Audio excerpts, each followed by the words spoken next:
If we have accepted the false notion that Australians must forego the whole range of our civil liberties on the basis that there is evil out there in the world and that humanity must distrust the human beings of difference that make it up, and that it is only the state empowered with oppressive laws and regulations that can keep us safe from the demons beating down the doors of civilisation, then we can only accept much of the blame ourselves for failing to challenge the falsehoods that are put forward as justifications for the removal of our rights, liberties, and the vilification of our fellow human beings. In the pursuit of ever-growing economic comfort, and one wonders how rich you can be, we are prepared to allow our children's futures as members of the workforce to be constrained by industrial relations regimes that has dragged the pendulum of employer-employee relationships so far in favour of the employers that in future years our children will condemn us for our acceptance of such unnecessary measures. If the soaring value of our houses and investment properties ensures that the inability of our children to purchase and pay for their own homes in the future is so diminished that it becomes a dream, or worse, a nightmare, that is, a poverty of dreams or a high schedule of debt, what then will our stewardship have endowed? In this country at the present time, we are living as though we are on the long weekend. And while we are luxuriating in the warmth and security of our contentment, there are those who will use our lack of caution to undermine or remove some of our most treasured possessions.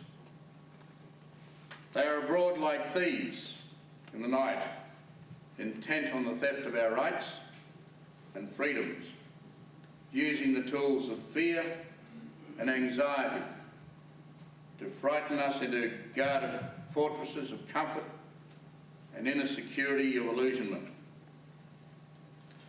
In the case of Aboriginal people, it is towards this same automaton existence that we are being driven. On the first day back at work after our long weekend, we'll be confronted with a society that bears little relationship to the one that we had worked to create in this country for 200 years. The burglars have broken in and taken all our possessions, as well as laser levelled what we had known as our homes. The Aboriginal people of this country have been like the canaries in the coal mines of Australia's social experimentation. We've been excluded at every level. We've been denied our rights, our lands and possessions stolen, our culture, laws and languages assaulted and denied. And this is not the words of someone brought up in a culture of hatred of the Crown, its institutions, or the imposition of an alien society over my ancient claims of sovereignty, land ownership and social integrity. This is the indignation of one who has no acknowledgement for the lands that were stolen, for the economic base upon which we were to build our futures upon, and where we have become dependent upon the largesse of the mainstream society. Why should we as Aboriginal people feel pride in mutual obligation, regional or shared responsibility agreements that begrudgingly delivers reasonable citizenship expectations and through private home ownership promises future land losses and a future of crushing debt? As migrants, women and other sectors have sought to achieve equity and recognition within this nation, we too have sought to assert our rightful place in the nation. Like the canaries in the depths of the earth, waiting for the poisonous gas, we continuously get destroyed, and our signal to the miners to leave the shaft gets heeded but not understood. Under the guise of empowering our people and communities, we are being mainstreamed, and what remains of our classical and traditional societies destroyed or annihilated. A mainstreaming which promises us better education, health and economic outcomes, but is predicated on the notion that the price for these benefits, for what other Australians demand and receive as citizens, we are expected to give up our rights and responsibilities as Aboriginal peoples. We are demanded upon to extinguish ourselves and become nothings in the mainstream. To the mantra of welfare reform, we are having our rights to exist as the only unique Indigenous people in this country placed in the receptacle reserved for unnecessary hindrances to now and join in the concert with others in this country who are concerned about the injustices of such laws.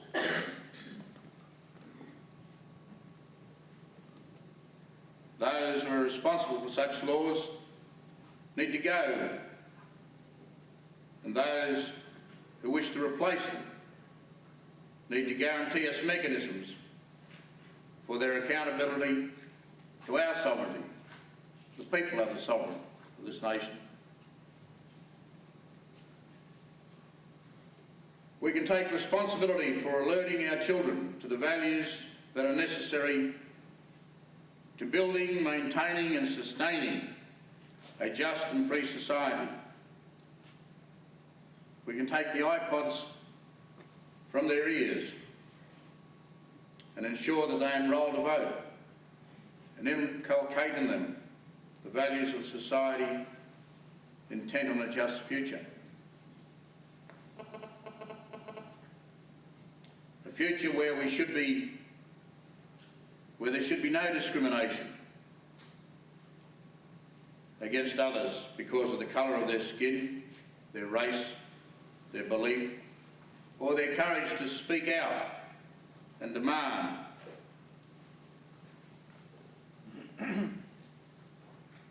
that this country delivers better for its citizens.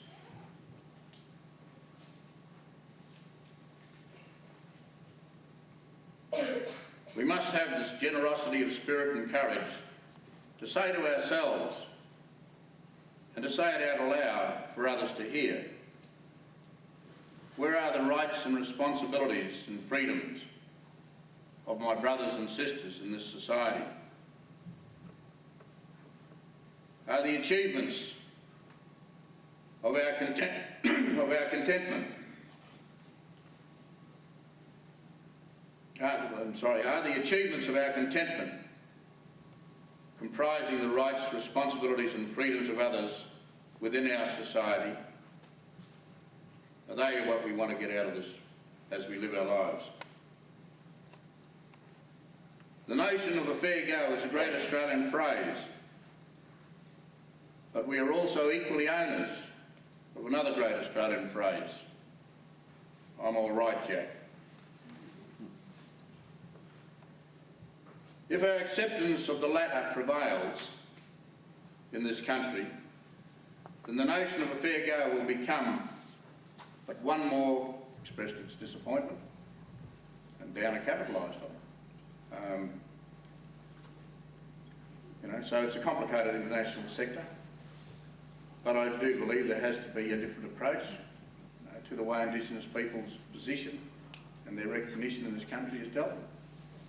Hopefully, if the opposition get into power, the question of a national body, not necessarily the same as ATSIC, but some national body that has got its roots in our foundations, is able to emerge and at least brings back the opportunity for Indigenous people to influence policy and strategy in relation to those matters that affect us. In the complexity of what we live in, I think that's wouldn't be a bad outcome. It's not the best, the most ultimate outcome you'd want, but at least it'd be a better outcome than what we're going to cop under the reinstatement of the present regime, which is annihilation and obliteration.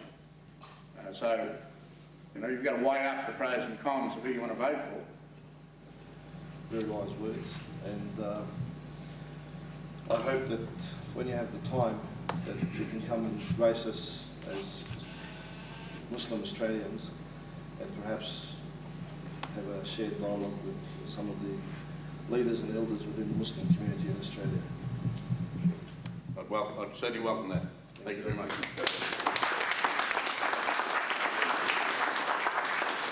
And on behalf of all of you, I'd like to also thank Patrick for his time. It's a long way that Patrick and Paul have travelled. Our first speaker for this morning is Seb Ozdowski, who was, of course, former Human Rights Commissioner and now is working at UWS. So they will come up here and we will have questions at the end. Now, I won't introduce each speaker, they will just follow through. So unless there's some urgent question you want to ask after each speaker, we might actually leave the mass questions towards the end. Seb? Well, thank you very much, Nina, for this introduction. Welcome to everyone. It's really good to see you here, so many of you coming on a very cold and unpleasant morning. Allow me to start with acknowledging traditional owners of the land, the Gadigal people of Eora Nation.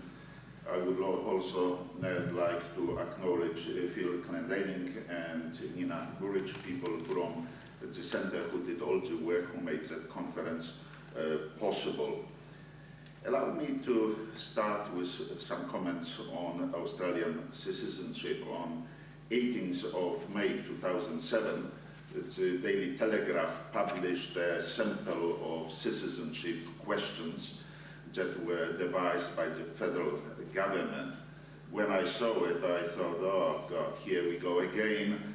The elections are coming, so the ethnic card is played again. Looking at the proposed change, it suggests that there should be 4 years of local residence in Australia, so increase from 2 years.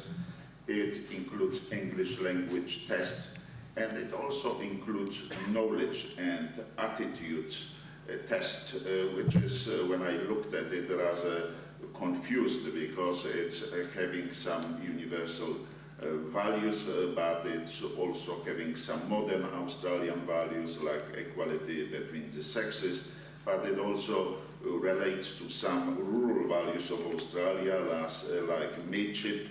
Its bottom line of the test is that it would be much more difficult to obtain citizenship, it's much more exclusive again, and that many Australians won't be able to fulfill the conditions of the test.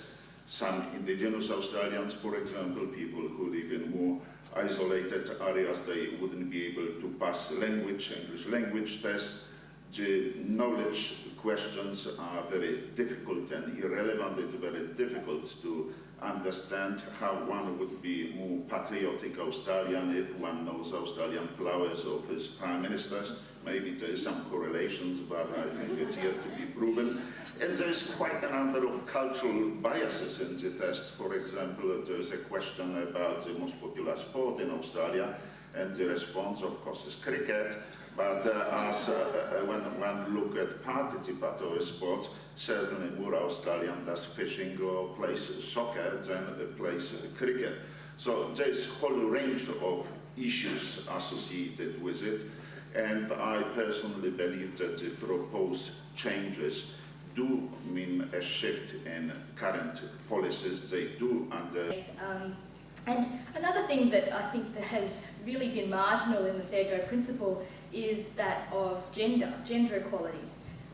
In my eyes, thinking about the Fair Go, it's always been quite a masculinist conception of what fairness is. You know, traditionally with the strong labour movement in Australia, there was always this idea that fairness and justice was about fairness and justice at work, which extends to community life, but it's a very masculinist conception of there are gendered roles in society, that men are the breadwinners, and as workers they should be given a fair go. There wasn't necessarily the sense that gender equality was a huge part of this fair go principle, and I think that's what I'd like to sort of begin with, because nowadays it seems like gender equality is becoming almost an Australian value. And this is a quite surprising turn in Australian politics, which we've seen very recently. You've probably noticed that John Howard, in the last 12 months or so, has been really defending gender equality, has been expressing his opposition to people who have expressed negative values or negative attitudes towards women in our society. He's made speeches telling Muslims in particular that if they're going to integrate into this country, they need to speak English and they need to learn to treat women right. So he's made comments such as, let's see if I can find one. He's made comments in The Australian, for example, last year. Okay, fully integrated means accepting Australian values, it means learning as rapidly as you can the English language, and it means understanding that in certain areas, such as the equality of men and women, people who come from societies where women are treated in an inferior fashion have got to learn very quickly that this is not the case in Australia. So, he's really setting up the idea that Australia is a wonderfully gender egalitarian country, and that kind of egalitarian culture is being threatened by these newcomers, Muslim Australians, Arab Australians, who don't know how to treat women right. And, of course, we heard these kinds of comments during the Cronulla riots, with these comments like we were acting to protect our women against, Lebanese Muslims who come and harass our women on the beach. And in the wake of the Cronulla riots, we had politicians from both Labor and Liberal sides of politics, making quite grand speeches about how women had the right to go to the beach and dress however they want and not be harassed by thugs. So it's almost this evolving Australian value of gender equality that we're seeing in Australia, coming from the most conservative men, to put it simply. And it's not just politicians, we've got some very conservative journalists and commentators, people like Paul Sheehan, for example, who writes for the Sydney Morning Herald. Last year wrote a book called Girls Like You that focused on one of the notorious gang rape trials. And his book was really a defence of young women as courageous fighters against a legal system stacked against victims of sexual assault. Now, Paul Sheehan, like John Howard, are not the kind of people that you would expect to be the first to defend women's rights or to defend feminism or to defend gender equality. And I think it's quite interesting that we do have all these remarks from conservative men that are sticking up for gender equality. Okay, of course this is a very selective concern for women's rights, and here's really the nub of the argument. Ultimately, these politicians and commentators really only seem to be concerned for women's rights when women have been victimised by a certain group in our society, i.e. Muslim men. So, Muslim men are the ones who are the threats to Australian women. They're roaming the suburbs, gang raping, they're harassing women on the beach. Muslim men so-called oppress their wives and daughters by forcing them to wear the veil. These are the kinds, this is the upshot of this sort of sticking up for gender rights. And, as Seb has mentioned, the Muslim men seem to be our newest folkdom, right? We can blame them for everything from committing terrorism abroad to misogyny at home. And I think this is what really concerns me as a feminist, as someone who really believes in the concept of women's rights and gender equality, because what I see is that this language of feminism has been hijacked by conservatives. And I think this is partly why these ideas have been so successful. We do have quite a strong support for women's rights that has evolved gradually over the years in Australia, and conservative men have now been able to appropriate concerns about women's rights to pursue a much more devious agenda, which I think is a racialised agenda, of attacking multiculturalism by attacking and demonising Muslims. So I think this is why, as someone who is concerned about women's rights, I'm really quite concerned that we can really analyse this use of, this misappropriation of feminist language.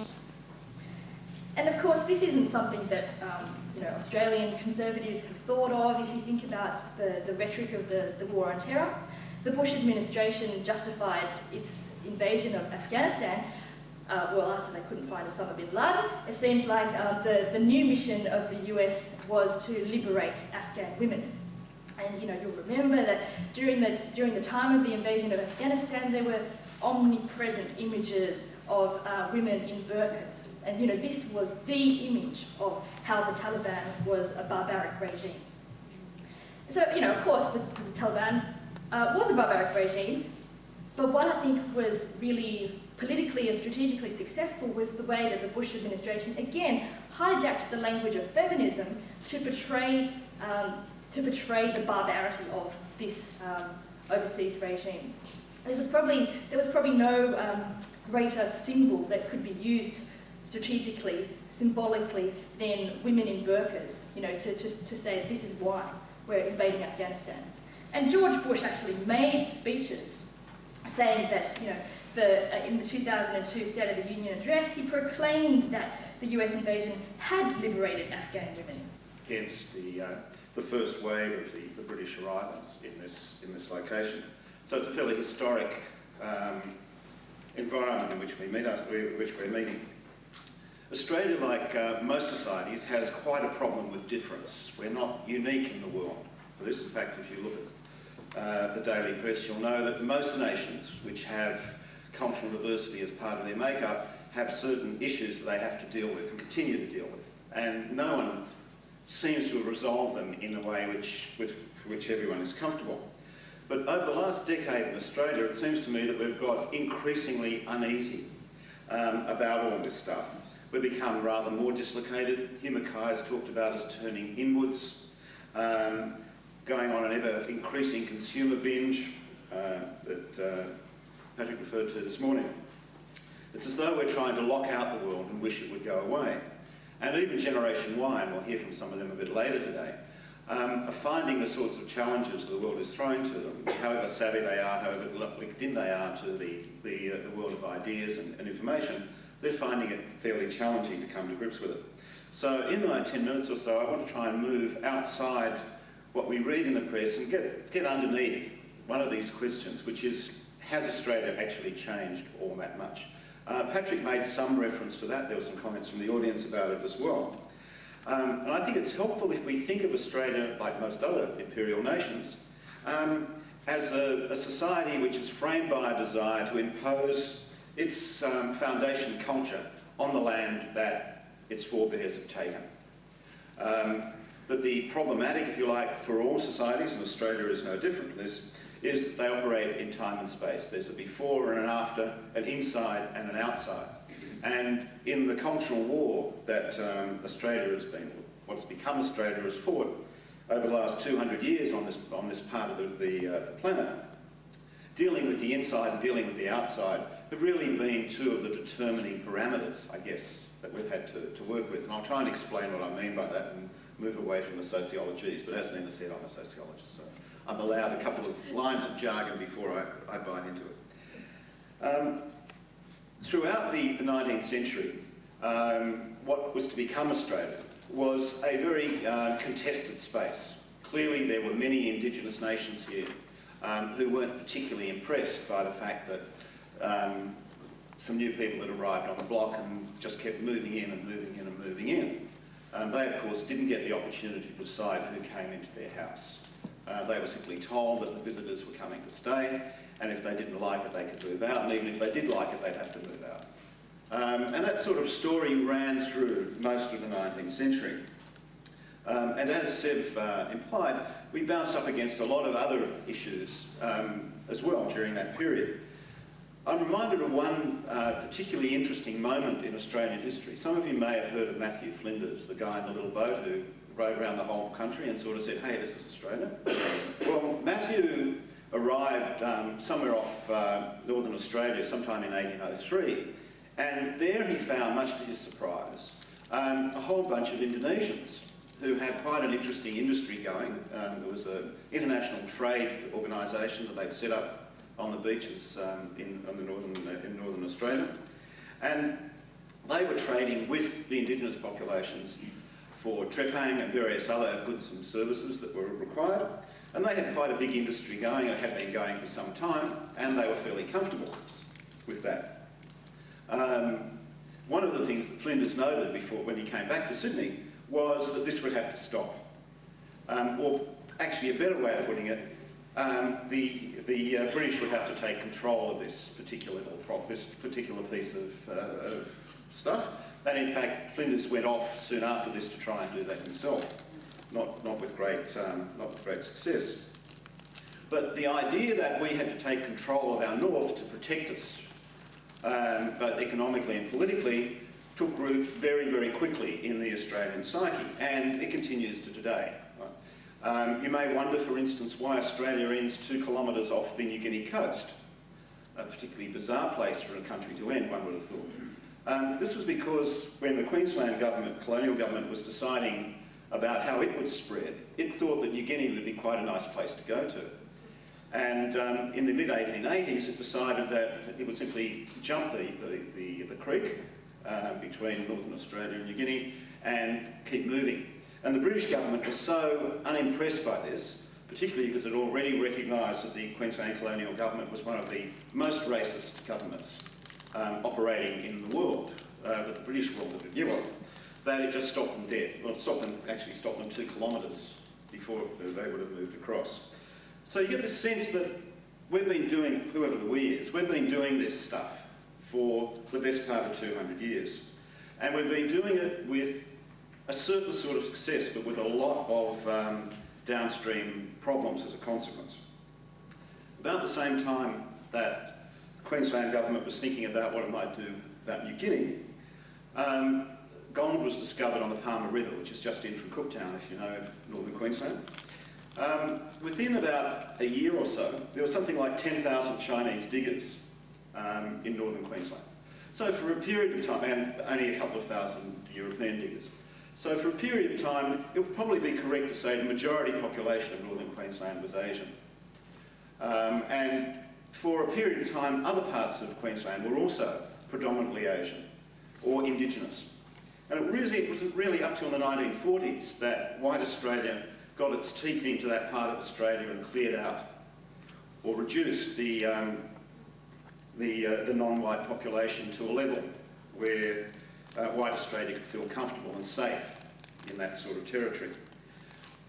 Turn of the century, as Seb suggests, we spent a lot of time trying to ensure that all the other empires we might be competing with who had a foothold in Australia would be sent packing. We got rid of the Chinese, or so we thought, fairly effectively, and it took another 3 or 4 generations for the Chinese to actually be recognised as legitimate Australians. We got rid of many of the Indigenous, or many of the South Sea Islanders. Even though thousands remained, it wasn't until the year 2000, for instance, that the Queensland and Australian governments actually recognised that South Sea Islanders made up a particular part of Australian society and had a meaning here that had some sense. So we've been doing all sorts of things which I think specifically go to the question of how our culture, and I'm using our expansive Howardian term, I guess, the sort of way in which Costello and Howard would talk about our culture, that our culture has had a continuing struggle to ensure that it remains the culture on the top of the pile. And while we've moved a little bit over the last 30 or 40 years, the movement, I suggest, has been really a movement into areas where we didn't feel particular discomfort.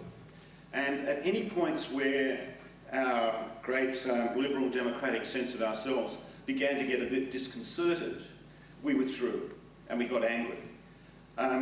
We, like most people, always blame the people who make us feel uncomfortable. It's always them that make us feel uncomfortable. It's not our discomfort that is at stake. So how has Australia actually changed? How has this fair go thing played through? Well, last week, I don't know how many of you are readers of The Australian, last week the editorial in The Australian identified 3 of Australia's leading progressive thinkers as psychotic leftists. Some of you may have come across these references. Clive Hamilton was described as a psychotic leftist, being concerned about the problem of water and the problem of secrecy. And I gather the Edmund Rice Foundation is, the centre is sponsoring a talk by one of his co-writers in a couple of weeks' time, Sarah Madison.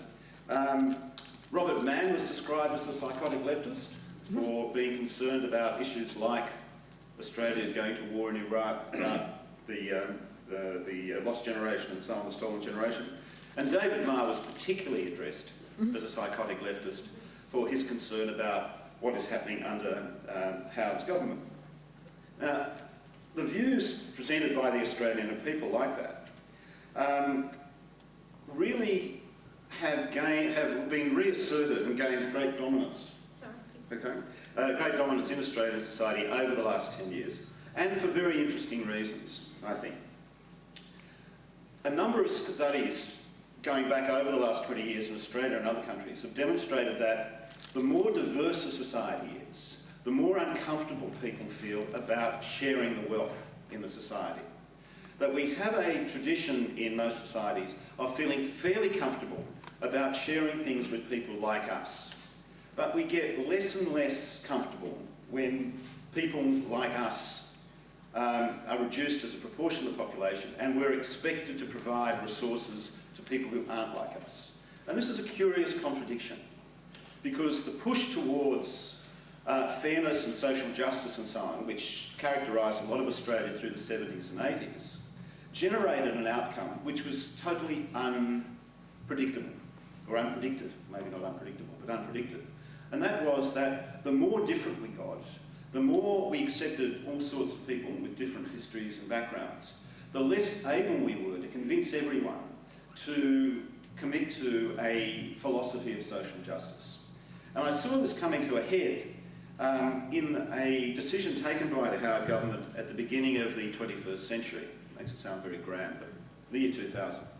Howard had been holding off for some 4 years over whether or not Australia would continue to have a policy of multiculturalism. Now, as we know, things have happened in recent days, but at that time it was a major struggle. And a report was delivered to Howard in 99-2000 by a committee headed by Neville Roach, who some of you may remember. And it was not a bad report given the conditions of the day.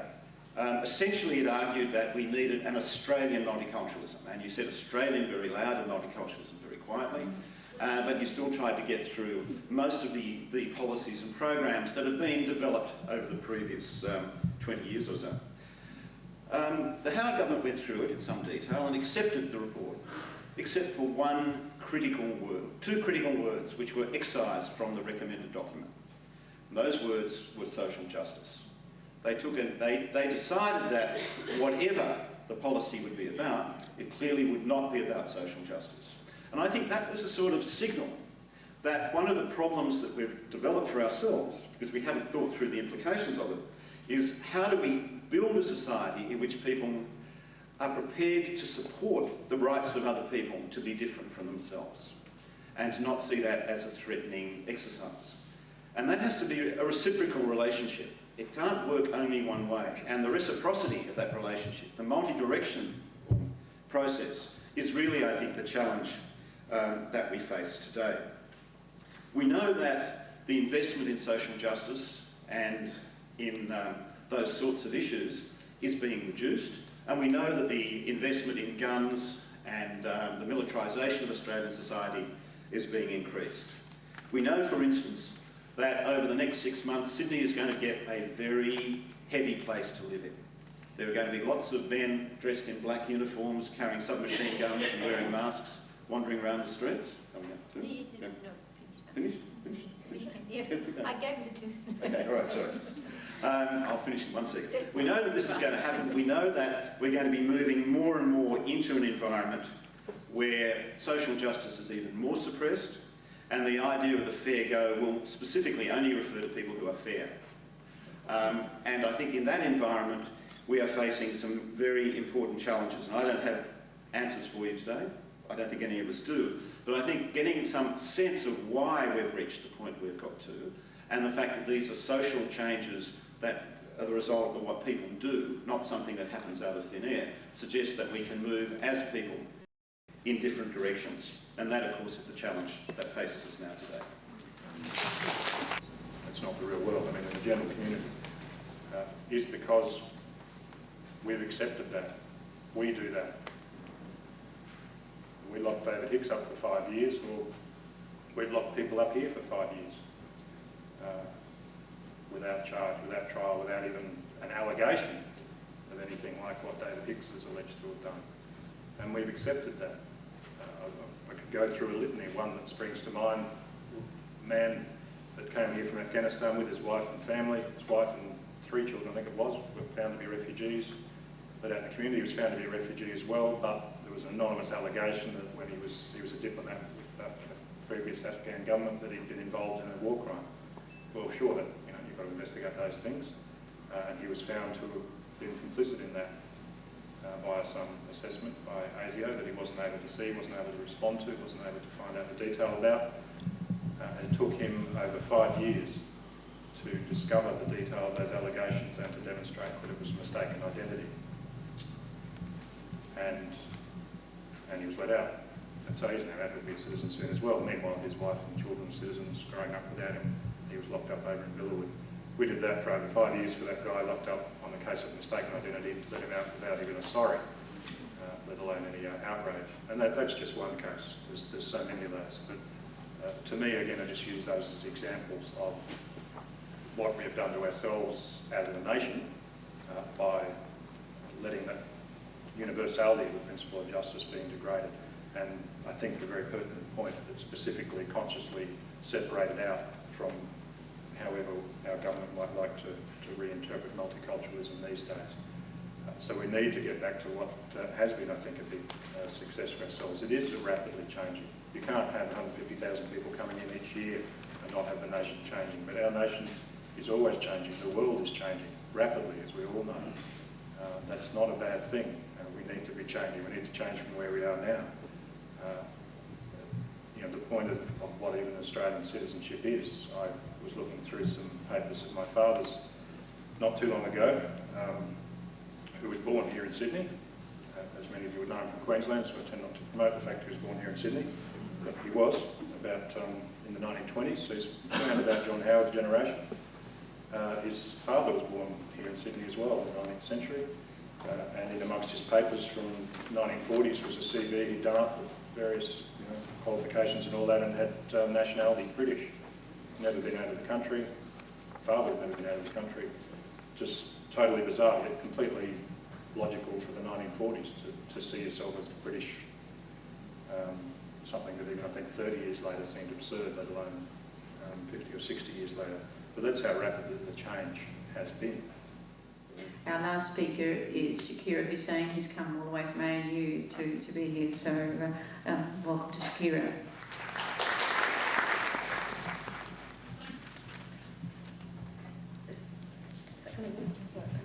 I'd like to also acknowledge the traditional owners of the land, and also to say how refreshing it is to see a range of issues being brought together in the one forum, because often I think we discuss like all these different strands that are happening with our society as sort of separate issues, when really it's very useful to have them under the same umbrella, at least some of the time.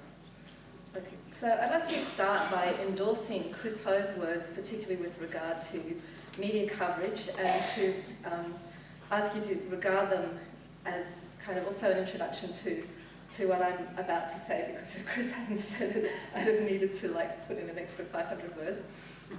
And I'd like to discuss the effects of the media coverage, in particular that she describes the effects of this within Muslim communities, and speaking particularly from a female perspective.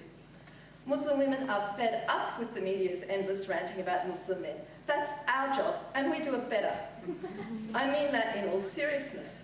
For all that there are many decent Muslim men who have great respect for women, Many Muslim women have legitimate concerns about prevailing gender norms within wider Australian societies, but also specifically within their own communities. However, the space within which they might voice such concerns has been appropriated by the likes of Paul Sheehan and Janet Albrechtsen, who vilify Muslim men as likely rapists, terrorists and religious fanatics intent on imposing Taliban-style controls not only on their own women, but on Australian society as a whole. Far from providing Muslim women with a platform from which to express their fears, frustrations and hopes for the future, much of the Australian media coverage has instead had a silencing effect on women. This is not because of a lack of media interest in hearing Muslim women's accounts of any problems they may face from Muslim men. Far from it, the media is currently combing Australia in an attempt to identify our very own homegrown Ayaan Hirsi Ali. I know this because I've had my own share of phone calls asking if I'm interested in auditioning for the role. The silencing, instead, is produced by Muslim women's knowledge that any airing of grievances on gender issues will be folded into sensationalist media coverage aimed at exposing Islam as primitive, misogynist and alien to Australian social norms.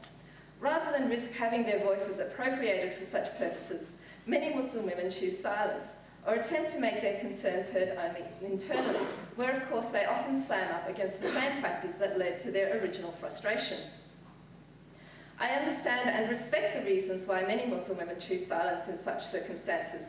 However, I have chosen to speak about the problems that some Muslim women face within their own families and communities, as well as outside them, in recognition of the fact that these external and internal problems are inextricably linked.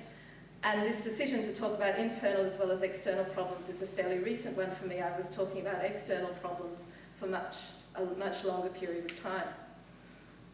And I also made this, shall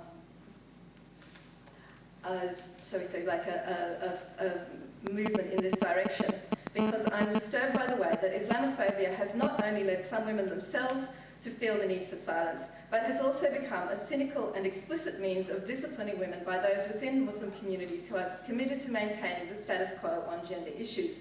Don't say that, we'll just give Miranda Devine another quote, silly girl. A Muslim woman who sets out to write critically about gender issues within Muslim communities knows that her voice will be appropriated by anti-Muslim voices as evidence against Islam as a whole. All the same, it is not pleasant to find oneself quoted on white supremacist and/or anti-Muslim websites intent on proving the eternal superiority of Western values. However, to judge by my hate mail, their readers scarcely regard me as one of them, but rather as an Islamofascist raghead product of race treason, to quote from some of my correspondence. However, the cost of receiving such hate mail is countered by the supportive attitude of a very diverse range of Muslim women. And this indicates to me that the reluctance to speak is not accompanied by any widespread desire to not have these issues spoken about. People's personal comfort zone about what they want to speak about doesn't mean that they want that silence to be universal. And my own fears that Muslim women, including Muslim women to whom I'm very close, would be unhappy with some of the things that I wanted to say, that those fears have not been realised in any major way. I'd also like to talk about the ways in which, at a time of identity formation, the much-loathed media also plays a vital role in shaping not only non-Muslim, but also Muslim perceptions of what it is to be a real Muslim in today's Australia. Muslims are media consumers like everyone else, albeit justifiably more sceptical media consumers, particularly when it comes to issues concerning Islam. However, although they have other sources of information about Australian Islam and Islam in general, community newspapers, websites, their own personal networks, and international Muslim media outlets like Al Jazeera, the Australian mainstream media still provides an important source of information on day-to-day news and events. And it would be naive to think that Muslims are just immune to this kind of coverage for all of their unhappiness with it, that some sense of it is not also absorbed. But what tends to happen is that media negatives are turned into positives. What media sees as being bad Muslim becomes kind of just simply inverted into good Muslim. And in particular, I'd like to talk about the way that the media is responsible for propagating a particular form of Muslim masculinity. According to the Australian media, a real Muslim man is someone who has a controlling attitude towards women. And unfortunately, that is an attitude that is being, to some degree and in some quarters and by some men, absorbed as being what being a real Muslim man is. But of course, instead of being seen as a negative attribute, it's seen as being a positive attribute and being sort of re-inscribed onto that form of identity. But it is not, I think, something that comes from within the community. It's something that is being absorbed from media, or to a large, or it's an interplay between internal and external factors. Muslim youths feel disempowered. Muslim youths are currently experiencing a very extreme sense of disempowerment. And the media, which is of course a major cause of this disempowerment, also provides a salve of sorts if you're desperate enough to regard attention as an adequate substitute for respect. We live in a fame-centred culture, after all of us, Muslim and non-Muslim. And Muslim youths can make headlines with a single intemperate remark in a chat room. Their non-Muslim counterparts would have to pioneer an entirely new sexual technique live on Big Brother to get that kind of attention. Both Muslims and Big Brother contestants often find that the attention that they set out to get isn't as pleasurable as they'd hoped once they actually have it. But of course, some people thrive on that attention, and therefore this form of masculinity, which is sort of created by the media, then gains its own reality as Muslim youth sort of seek some sense of affirmation through it. Anyway, I know we're really short of time, so I'd like to wind up there by just saying once again, you know, I think that Paul Sheehan, Janet Albrechtsen, Miranda Devine, and so on are just a bunch of amateur wannabes. Muslim women have centuries of experience at beating up on Muslim men. We really are the world leaders. Here for me for a minute. If you guys were Indigenous people, you would count as the percentage of Aboriginal people who face domestic violence. Aboriginal people are 45 times more likely to be victims of domestic violence. Aboriginal men are 17 times more likely to end up in jail. Aboriginal women, believe it or not, are 20 times more likely to end up in jail. My daughter could be one of those numbers. For university, it's 1.3% of Indigenous people make it to tertiary level. 1.7 make it to the HSC. And this is a legacy that's being left behind for my daughter, or for all Indigenous children. I'm a true believer of if we can affect one person, if we can touch one person, if we can change one person's view, get one person involved, then it does count. It doesn't have to be something grand like walking over Harbour Bridge. While it was great, people moved on from that quite quickly. While we put our hands up to sponsor children overseas, $1 a day, for those kids who are living in third world conditions, where a majority of Australians can't even recognise that there are young people living in fourth world conditions here in our own country. That's not right. I do what I do because I want to make changes for Indigenous people. I want to make changes so that my daughter doesn't have to face the hardships of her own identity when she's growing up. In terms of the Fair Go for All principle, put your hands up if you think these statistics are fair for Indigenous people. Yet this is what we're faced with from the time we... That made it that Australians, all Australians actually, came from this period of reformation. And I think what's happened in the last 20 years is that the right has wound a whole lot of these things back. Discussion of what a fair go is, and some implicit notions that we have that this actually means justice. And I want to put to you that I don't actually think that implicit in this notion of a fair go is the idea of justice. And actually justice is what we should be talking about and campaigning about and focusing on. And in my experience anyway, the idea of a fair go is a little bit like that judge that said in reference to pornography, don't ask me to describe it, but I know it when I see it. And in some ways I think fair go is like that. It's a term that people throw around, but and we all seem to have some agreement as to what it means. but we can't actually define it for one another, but we know it when we see it and we know what it's not. But as I said, I think it is also a little bit of a cop-out to refer to the fair go and to not actually talk about what that means in terms of real just outcomes.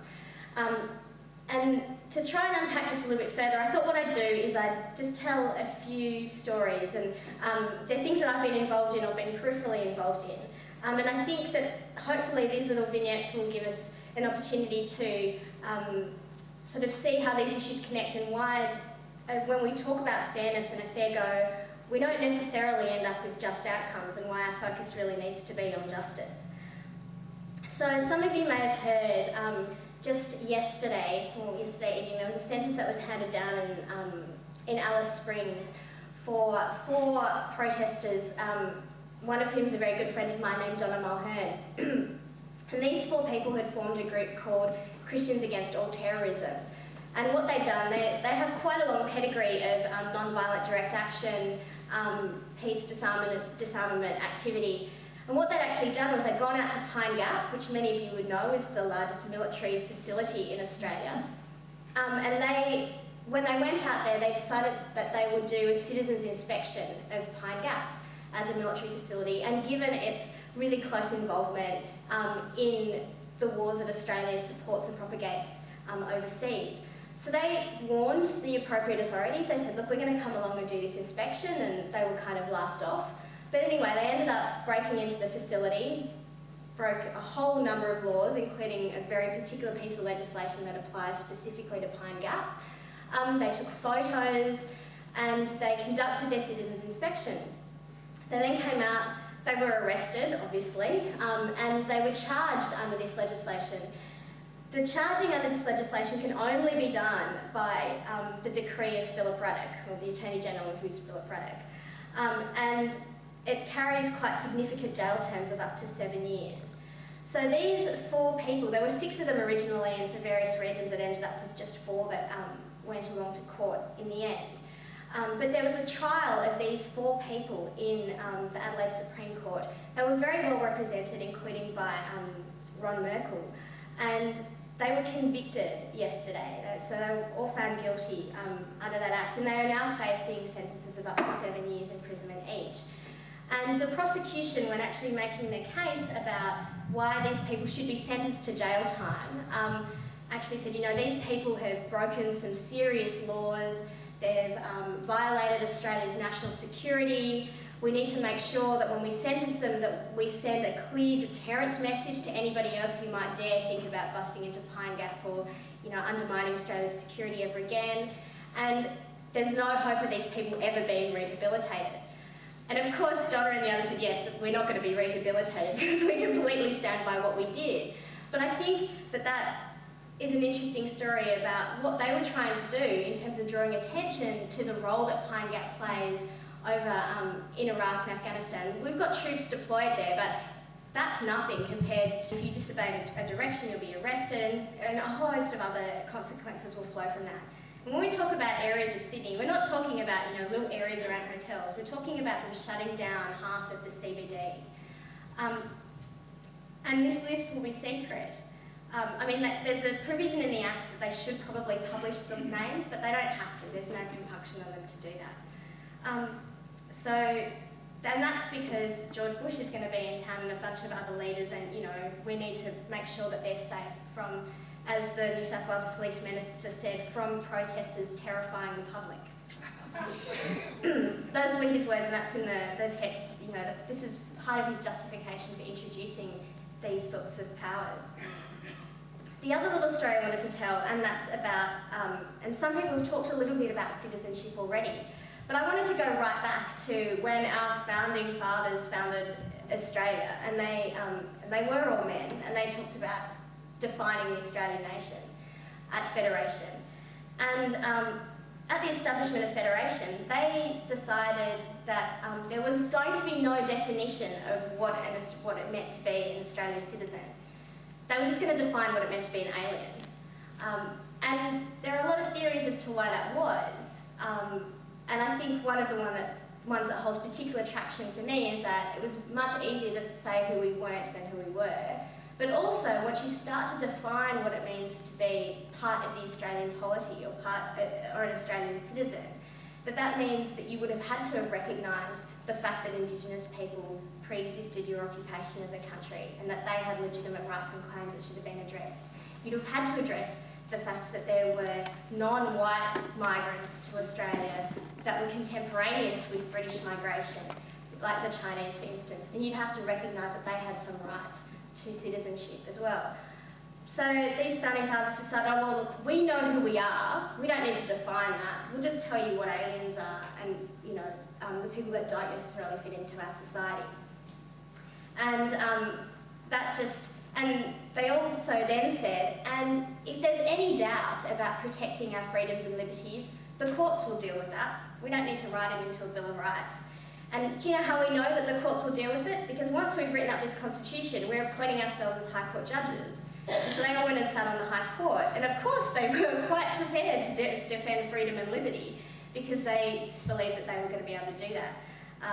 And I think that's a really strong argument as to why historically we haven't seen Australia have a Bill of Rights, and there's been this idea that the courts will somehow act as a protective bulwark against the injustice or the encroachment of injustice by the state.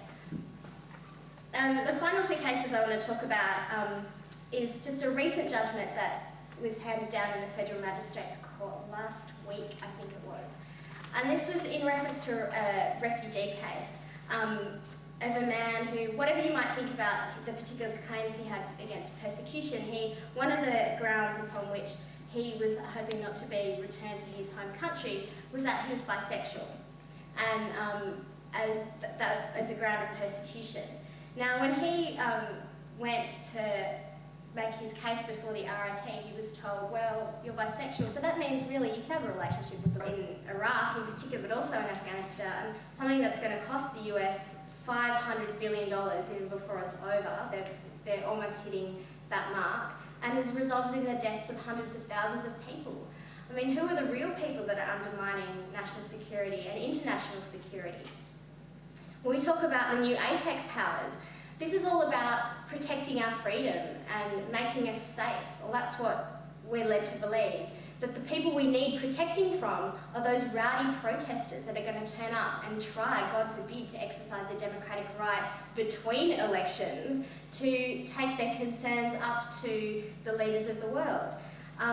We're the ones that are going to be terrifying the public, not the people who are going to be sitting in comfort in the Opera House and in the Darling Harbour Exhibition Centre, talking about how they can ramp up military build-ups, how they can not do anything seriously about climate change, how they can continue to exercise comparative advantage and continually screw over workers in their home countries. When we talk about citizenship, this idea that we all know who we are and we can tell you who's us and who's them, but how that can slip so easily, how we can have people like Vivian Alvarez or Cornelia Rao who, for whatever reason, they don't quite fit what we think might be us and them, and they end up, you know, falling in between the cracks. And of that bisexual man in Villawood who was being told that he doesn't face persecution because of his sexuality, because there's parts of his identity that he can mute, and he doesn't need to talk about those things because he can just talk about the things that fit in with the idea of what, you know, makes it, what will make him fit in. And similarly with the Cronulla riots, a young woman is told that we live in a post-feminist world, and yet I saw these men who were supposedly out there on the streets defending my right to walk down, you know, Cronulla Beach, wearing whatever I want to, and really only being harassed by them and not other people. So I guess the major point I want to be making is that there can't really be fairness or any idea of a fair go without justice. And there can't really ever be peace without justice. So I guess we also need to be focusing on the idea of actually trying to create a just world, not just a fair one. And that when we talk about justice, there's a tendency to talk about it in a nationalist term or as an inward-looking concept. But I also want to challenge us to take that, to look beyond our national identities, to look beyond who we are in our own communities, and to form that solidarity and those links with people internationally, because that's actually about creating international justice and solidarity, I think, is the real answer for how we take things forward in the 21st century. Thanks.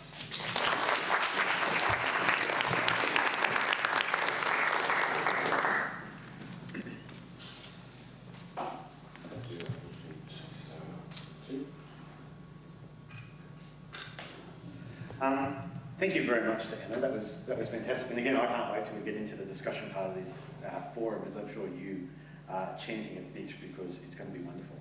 But next, I want to introduce Sana Trad. Sana's a former school captain of Condell Park High, and as a young Australian Muslim woman, she has been described by teachers and her peers as the most Australian person ever.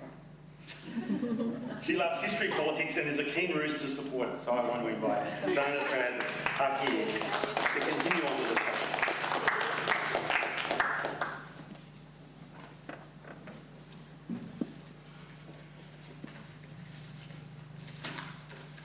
I would like to start by acknowledging the original owners of the land.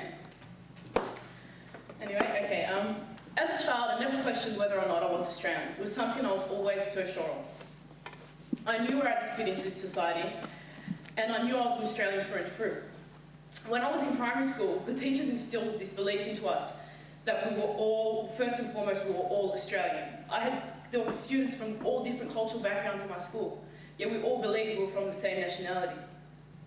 I not only believed it, but I could identify how Australia was unique to any other country in the world, and how we did pride ourselves on being fair and giving everybody the fair go.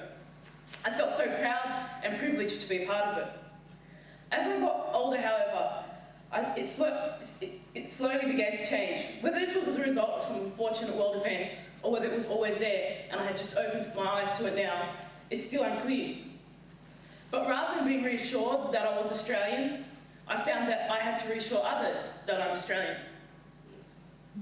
So it's like with my brothers and sisters yesterday, I was now being told that they were from a different planet and a different time to where I was.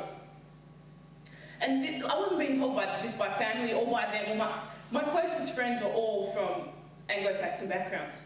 And I consider them like my brothers and sisters. I will take a bullet for them, and I enjoy spending time with them. And yeah, God bless them. But we're being told this by the media, I was being told this by the politicians, and it was just something that with this unique identifying characteristic that was a manifestation of our uniqueness and what it meant to be Australian, and what made it seem like we had progressed so much farther than any other countries that had been nations for so much longer. We were letting it slip away. The fair go became less important, and its terms were no longer being dictated by us. The topic of Australian values went from being something that we were so easygoing and relaxed towards to this national obsession. It was dominating the media, and the tensions were boiling. When I was in Year 12, I had to choose a topic to do a personal interest project on, and I chose Australian values. I spent 6 months researching it for various forms of media. I even did my own primary research. I conducted interviews, and I chose 3 suburbs. I chose Bankstown, Cronulla, and Newtown. This was before the Cronulla riots. So the Cronulla riots happened after about 1 month into my research. And what I found was, even after this 6 months of research, I found myself with so few answers and so many more questions. And yet everything I knew about Australia and its people had changed.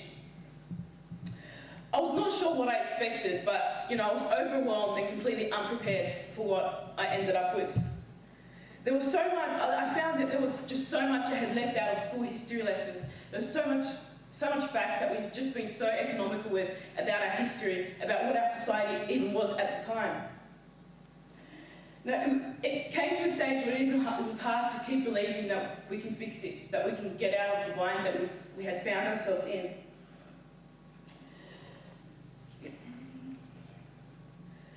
The way I saw it is that we were looking to the past, and rather than asking for more and looking what ways we could progress, we were asking for so much less, and we were accepting so much less. I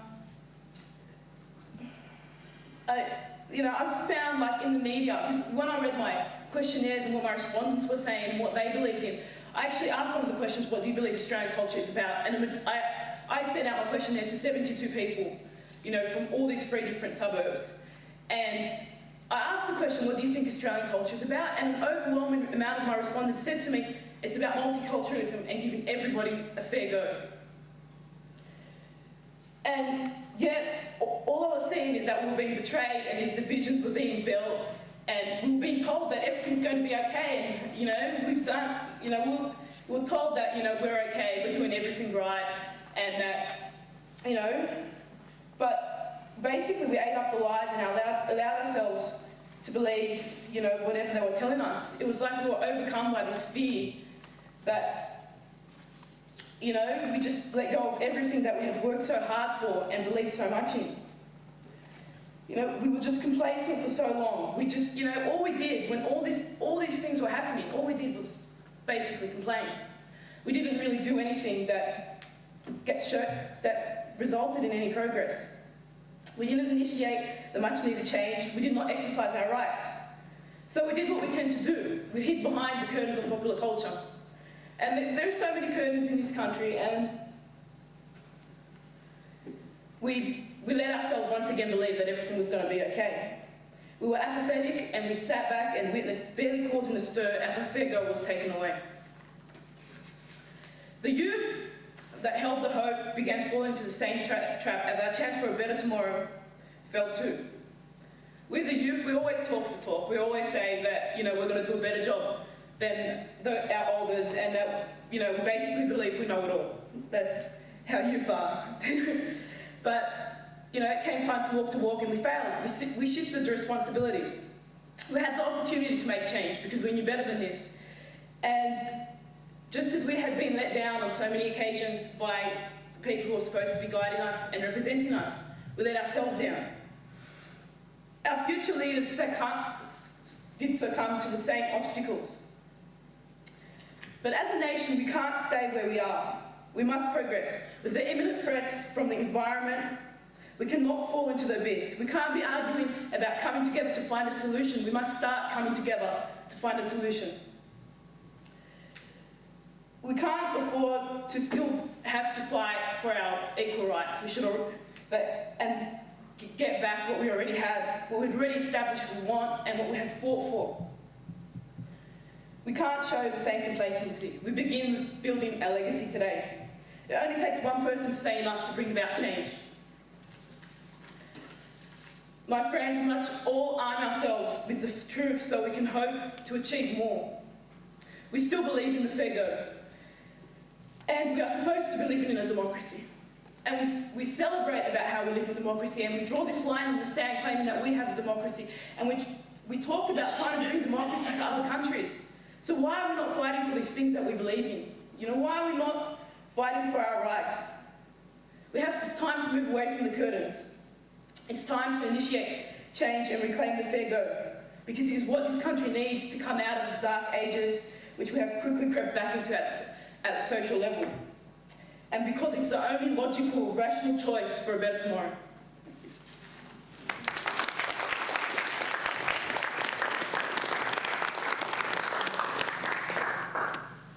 Thank you so much, that was fantastic. Yes, well, as we go along, I feel like this is a bit of an illustration here, we're sampling little bits of a whole range of different issues here. And now for the final course, before we get into... We're talking about a fair go for all in 21st century Australia. What is a fair go for all? Does it include the children in our classrooms? Does it include me? You know, me with all my mixture of things? What is a fair go anyway? Or what are we having a fair go at? Maybe a fair go at becoming whatever I want to become. Maybe a fair go at becoming a real Aussie, or belonging to a people, to a place. These are important questions, rhetorical questions, that we are all asking ourselves. This is a very young country. Having grown up in Europe, spent many years in Europe, realised just how, when we're talking about Australia, not talking about Aboriginal Australia, which of course has been here for thousands and thousands of years, we're talking about Australia, the nation we live in today, white Australia, I guess we could call it, multicultural Australia. It is a very recent thing. And so, you know, what is Australian citizenship? How do we all fit into this? There was a paper I read for this essay on multicultural citizenship written by Castles, and he gives a definition of the concept of a nation state, and he says the concept of a nation state usually implies a close link between ethnicity and political identity. Then he also says that the current model of the nation-state finds it hard to cope with increasing migration and cultural diversity caused by globalization. And despite this, this difficulty in coping with this definition, I guess, Castles, the same person, also said that the pluralism we know in Australia has led to the inclusionary principle that anyone permanently resident on the territory should be offered citizenship. So anyone who's a permanent resident here should be offered citizenship. And I wrote that this is very generous and opportune for anyone wanting to live in Australia for a better life and education, but does it mean they have to become Australian to the point of losing their unique ethnic and cultural heritage? And becoming Australian on paper does not necessarily mean becoming culturally or even ethnically Australian.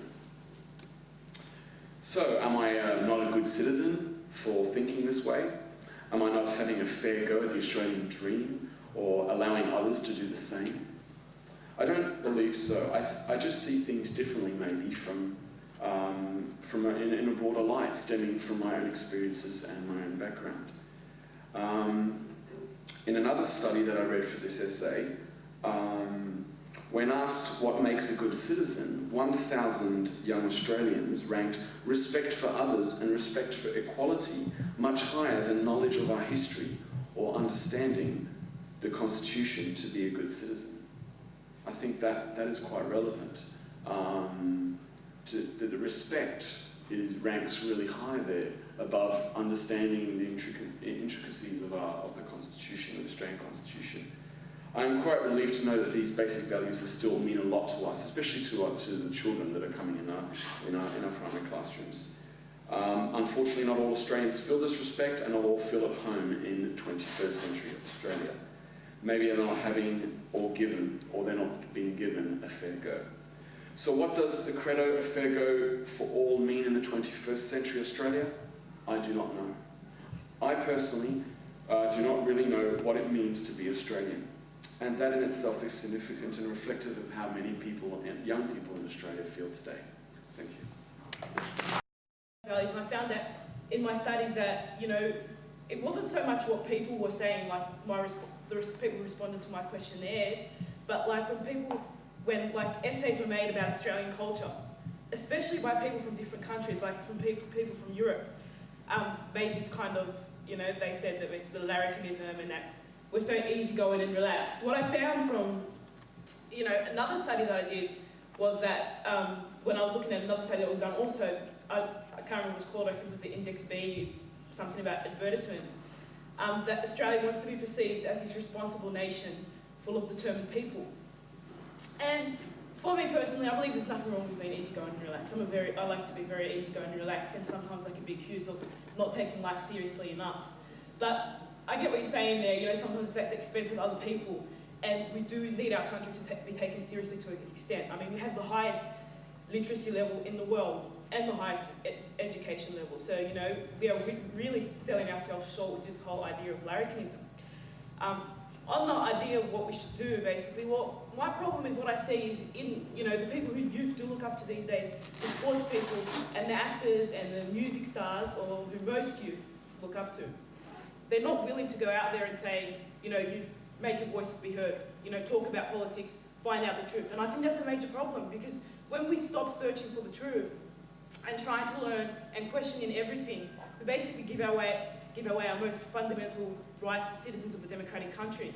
So I personally believe, that every single youth needs, to be given this education, needs to basically be told that, exercise your democratic rights. I mean, I'm 18 now, and I know most of the people around my age couldn't give a crap about voting. And most of them will be voting this year. I don't know, probably half of them will draw a donkey on the ballot, I'm not even sure. And I think that's really disappointment, and I do think that's something we should focus on.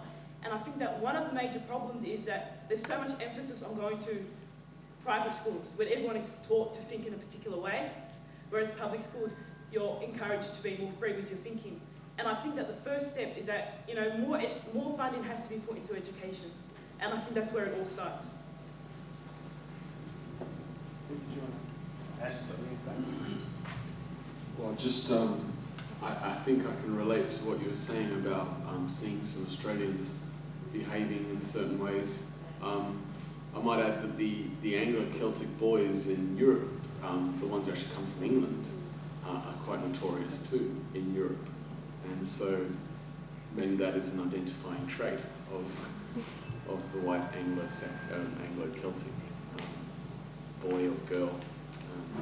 So just the thought that I had that it's, you don't just see it from the Australians, the Anglo-Celtic Australians, but you see it over in Europe too. I haven't really seen it from Australians, but from British, yeah. They just come and just, yeah, run amok, so, yeah. Sorry, and I know that you asked this question earlier, and maybe, and look, I'm just going to be a young person, so I'll just, if people are a little bit sensitive, block your ears, but I was just going to say, I just think that you need to differentiate between what sounds like basic fuckwittage, like these guys being fuckwits overseas, and we've all seen that, and what that means in terms of exceptionalism and whether or not, you know, the Australian culture is particularly exceptional, or these young people behave in particular ways, and that's somehow representative of necessarily how people behave overseas. And also the idea that somehow that there's an inherent, you know, respectability about certain cultural traits that might not be represented internationally. So I don't know, I think that these things are a little bit, and I think it also betrays a whole host of other things that you've highlighted, that it's quite a masculine sort of behaviour. Even when it's adopted by women, it's a masculinist trait that comes out. It's a culturally imperial trait. You know, young people go over to poorer countries like Thailand and Indonesia, and we use it as a playground, you know. And I think it has, you know, race traits as well inserted into that. There's class issues. So I think there's a whole host of things there that you've picked up on that just can manifest itself in that, oh my God, could we please, like, I'm just going to hide my passport kind of thing. But at the same time, I think just some people are just complete and utter like idiots overseas. So, you know, I think that we need to differentiate and sort of try and tease out those things and not lump them all together. Tim, did you want to quick? I think you only got to look at those people that were arrested on that plane to, where was it? Was it Saudi they were going to? Yeah, and they all got in trouble. Like, I mean, that's the kind of behaviour. I don't think you ever can stand that out. But I think there's an anti-intellectual, blokey aspect of Australianness that we should work on through education, as you said. But I just want to quickly say this. It's funny because Anna obviously does a lot of protesting, and Anna and I are friends from yesteryear. But I remember I've been to a lot of protests myself, from blockading uranium mines to all kinds of things. And I know how much trouble you've got to go to get a permit, just to get yourself there, and how much trouble the police can make it. And I'm going to sound like a real tosser, because I was in Singapore when the Cronulla riots went down, and of course I was so embarrassed, as you are, as Anna was saying. But what surprised me was that when I've been to protests, I've seen the police do the most unbelievably violent things, and just kids who are out there really quite high order, cerebral ideas about what they are trying to change and make a statement about. Really quite learned people out there trying to make a statement. Sometimes misguided, but usually really quite, you know, trying to make a point. And they get absolutely put down violently. Yet when a racist mob takes over a suburb, it's perfectly okay and they arrest 10 people. And for me, you know, the idea that they didn't have every policeman in Sydney down there, and they went riding through the crowds. I've seen them do a protest I've been on horseback, cracking heads. Like, that's what I'm angry about. That when you're a racist mob and you don't apply for a permit, you just turn up and start bashing people, then that's pretty much okay, just disperse or whatever. But they should have. I mean, I feel so angry that they were not treated with in the most violent way. You know, I really do. Maybe that's a really naive and childish thing to say, but the way I just think those two, the way they treat protesters at times and the way they treat those people was, you know, and I don't know, which quite links into what you're saying. Next question was just over there. Sorry, Jen, where did you talk to? What? Sorry, just you. Sorry, I don't know your name. I didn't know where you Yes, I'm not very directive, am I? I don't think so. Not very masculine. I don't know if I actually have a question yet. It might come to me as I'm talking, but I actually just wanted to pick up on the point that Anna was making. When I saw this from Edmund Rice and I saw it was called the Fair Go Forum, I kind of went, I don't really want to hear about the fair go. To me, the term space somewhere I've heard it, is very, to me, representative of neoliberal ideas, the idea that, you know, we are in a level playing field and everybody gets a fair go.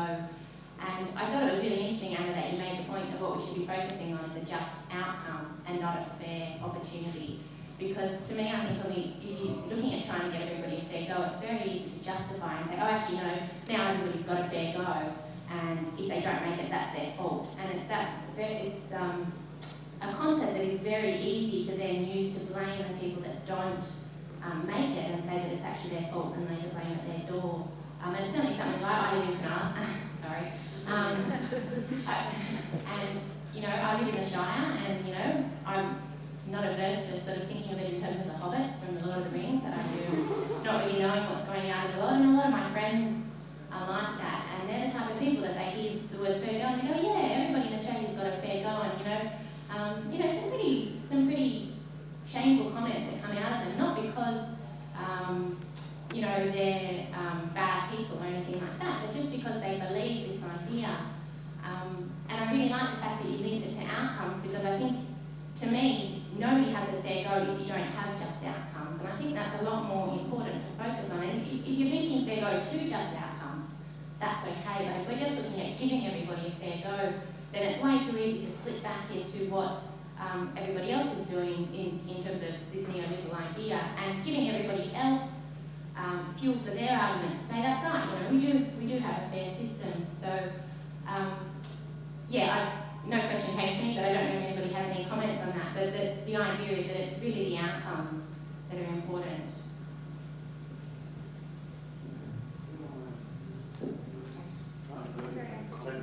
Very well done. Yeah. Look, I've got a bit of a speaking list. I've got Anna up the back there, and I've got a gentleman here, and then I've got Dorothy up. Because everyone participates in this injustice, and trying to recreate a identity that is that everyone can own of Australia. Because I think that the image of Australian at the moment is an extremely narrow, masculine, football privileged one. And yeah, I think perhaps we're making steps, but I'd like to see a lot more strides to changing that.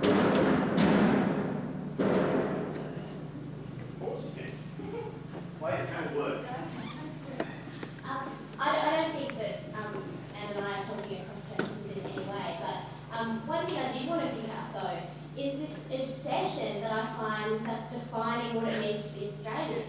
And frankly, I'm busy trying to define what it means to be human and to try and live in this world in a sustainable, just way. And to me, that's far more important than any sense of, you know, some national identity, or whether or not, you know, I can fit into these models or these ideas that are being imposed on me. That's the real stuff that I grapple with. It's about being able to wake up in the morning and feel like, you know, I can actually make a contribution to making myself feel human and helping other people and working with other people to try and do that as well. So I'd just like to chuck that out there, because I just think that, you know, a lot of today has been with a very kind of, and I don't know if it's intentional, but a sense of wanting to talk about us as a nation, or as, you know, as an Australian community. But I want to talk about us as a community of human beings around the world. I know that sounds all very twee and, you know, whole host of other things, but I actually think that it's trying to connect with that stuff that allows us to reach beyond these boundaries and these other identities and connect with other people,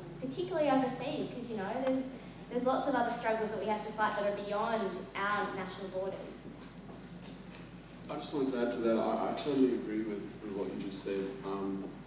Me personally, I've travelled quite a bit, and I've lived in a few places, and I just see it as we all just have that basic need, which is just to feel human and to feel loved. Just the basic needs. It sounds cheesy and all, but it really comes down to that. You know, we all want to be happy. So, you know, that I do believe also that there is a really strong focus always trying to identify, you know, who's Australian, who's not, or identify yourself, period, like whether you, from wherever you are. I don't know, we kind of, yeah, I don't know how to articulate it, but yeah, I don't we think take it too far. I don't think that means that you can't talk about identity. Yeah. Though. Like by the same token, I don't mean that we all just kind of smush ourselves so that Yeah, we're you can be like proud Gumby of who you figures. Like I actually think that we need to talk about bits of who we are as well. But I think that always keeping in mind some bigger picture and bigger perspective. Like it's fine to be like, a bit of like, we're going to win the rugby or football that you don't like, for example, as far as that goes, but it doesn't carry you too far. Ultimately you've got to take care of one another as human beings. Well, I actually think you have to talk about like nationalism or identity, because I just don't think you get traction on anything else. Like if you go to, your average pub and go in the front bar and start talking about how you identify as a human being or as a woman or a man, I don't think you get much response. But I think if you actually start talking about Australianism and that fair go and all those things, you can actually get traction and talk to people about that. And unfortunately, it's the people who would be talking about who wouldn't even have that debate. That's where the problem is. They wouldn't even think about anything but their own version. They wouldn't. So I think it's a useful debate to have. And of course, the problem is though, Anne, how do you change it? Like that's the nub of it. And I think that having a discussion about what it means to be Australian consistently and constantly, and I think it's also part of our cultural cringe to do that, because we are a nation of immigrants, and so we are constantly trying to find it. When you go to Europe and when you go to Rome, and you understand how steeped in history they are and how it's almost an albatross around their neck. Look at the former Yugoslavia. It's almost a horrible antecedent, like a predeterminant of things which it shouldn't be. Like it's almost an impediment. So I think other people wrestle with it. They have a stronger identity, but they wrestle with other issues which are just as difficult. And I don't, in terms of outcomes and a fair go and demonstrate a just outcome, I don't know whether that's anything more than semantics, but I certainly think that, having a useful discussion, I think having a discussion about what a fair go is and mateship and all those things is really useful, because at least you get traction with people and then you can discuss how to make it less sexist, how to change that, I suppose.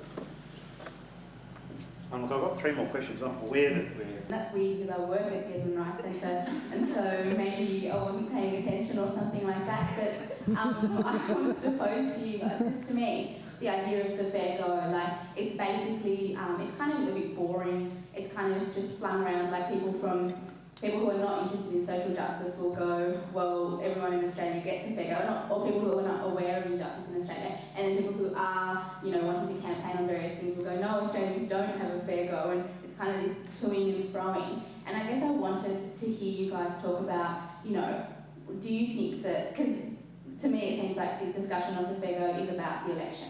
Like, it's about the fact that we're in an election year, and how can, we couch, like, arguments about social justice, and how can we talk to marginal seats? To me, that's what it seems like the fair go rhetoric is about, like starting to talk to those marginal seats. So I wanted to, because this is one of those things that have been constantly going on in my head about, yes, the Iraq issue, Indigenous issues, refugee issues, these are where social justice stuff is at, and that's the stuff that, that's kind of where, if you're interested in justice, you work and you pay attention to and you campaign on.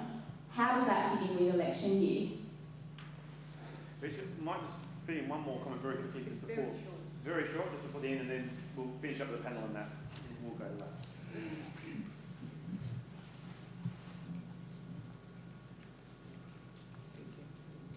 I just want to make a comment on something that Kim said, and it has affected me as well.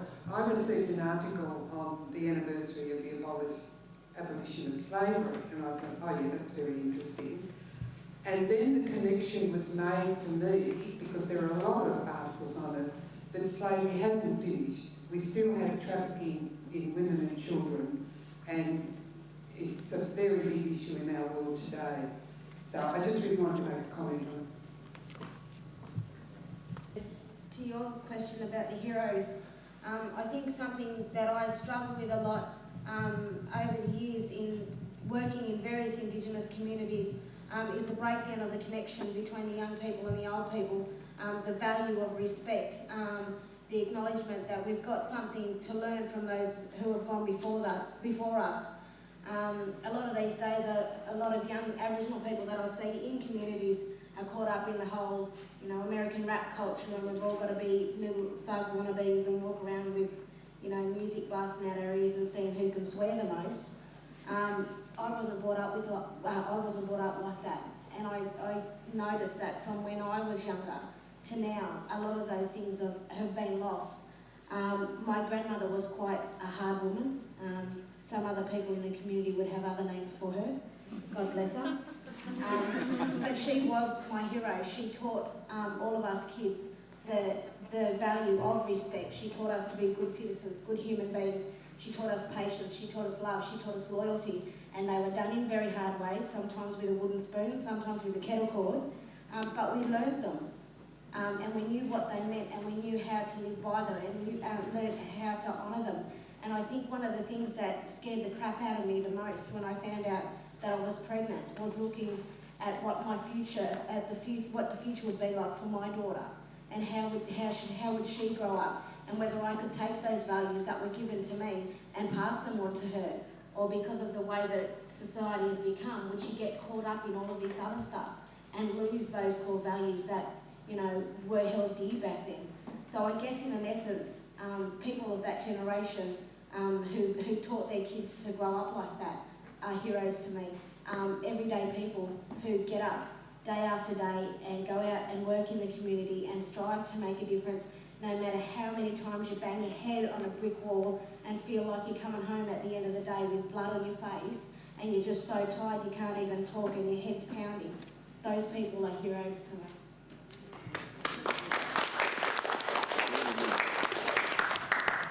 I'm going to also answer a question about heroes.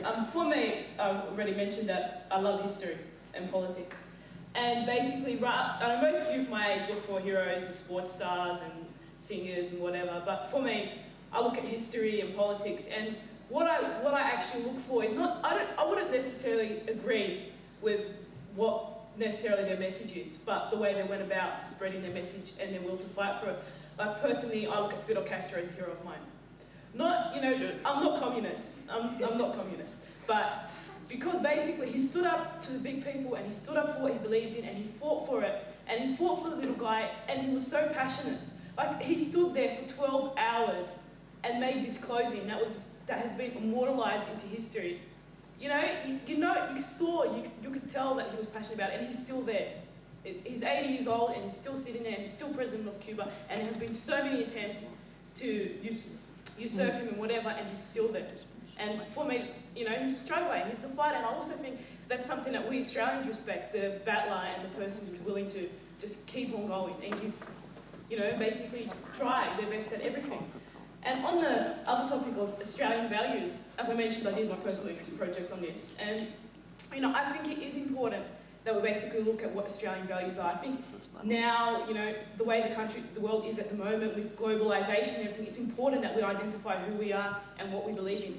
But, you know, in doing that, we can't keep going on, you know, letting people believe these stereotypes that we're white and we love the beach, prawns in the Barbie, and all this stuff, because that's not an identity. That's just, you know, I don't even know what that is, but it's not an identity. We have to, you know, basically gain something that accommodates the fact that we're multicultural, you know, the fact that we're educated people, and the fact that we, you know, anyway, so.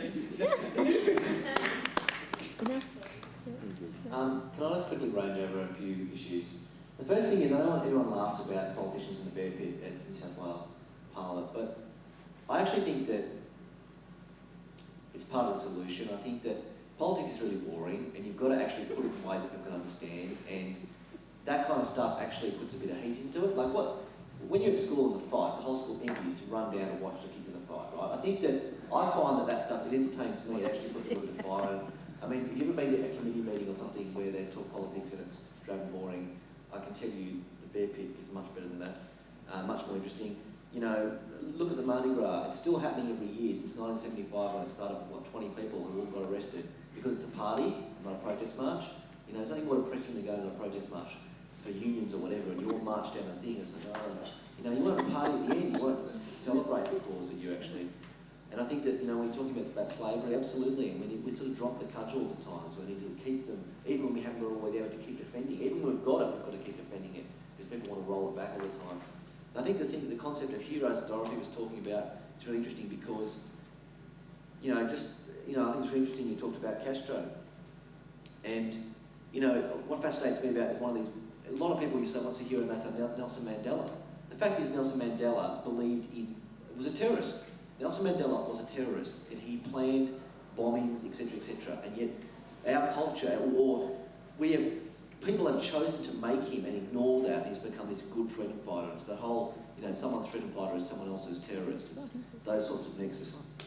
But the other thing I just want to finish on is that I speak in schools a lot about citizenship, and I talk about how you're in year 12 now, it's not just about getting a job, you've actually got to put something back in society that you are part of. Whether that's, we've got a young woman here, Sana, who's just doing such a great job, but, whether it's through your local church, whether it's through your environmentalism, world poverty, I think people, we need to concentrate on people, say to people, you should be thinking about the privileges you've got and putting it back in, and all kids that needs to be really ingrained. And it's not just getting a job, it's not just about you, it's about giving back to the society, which has given you so much.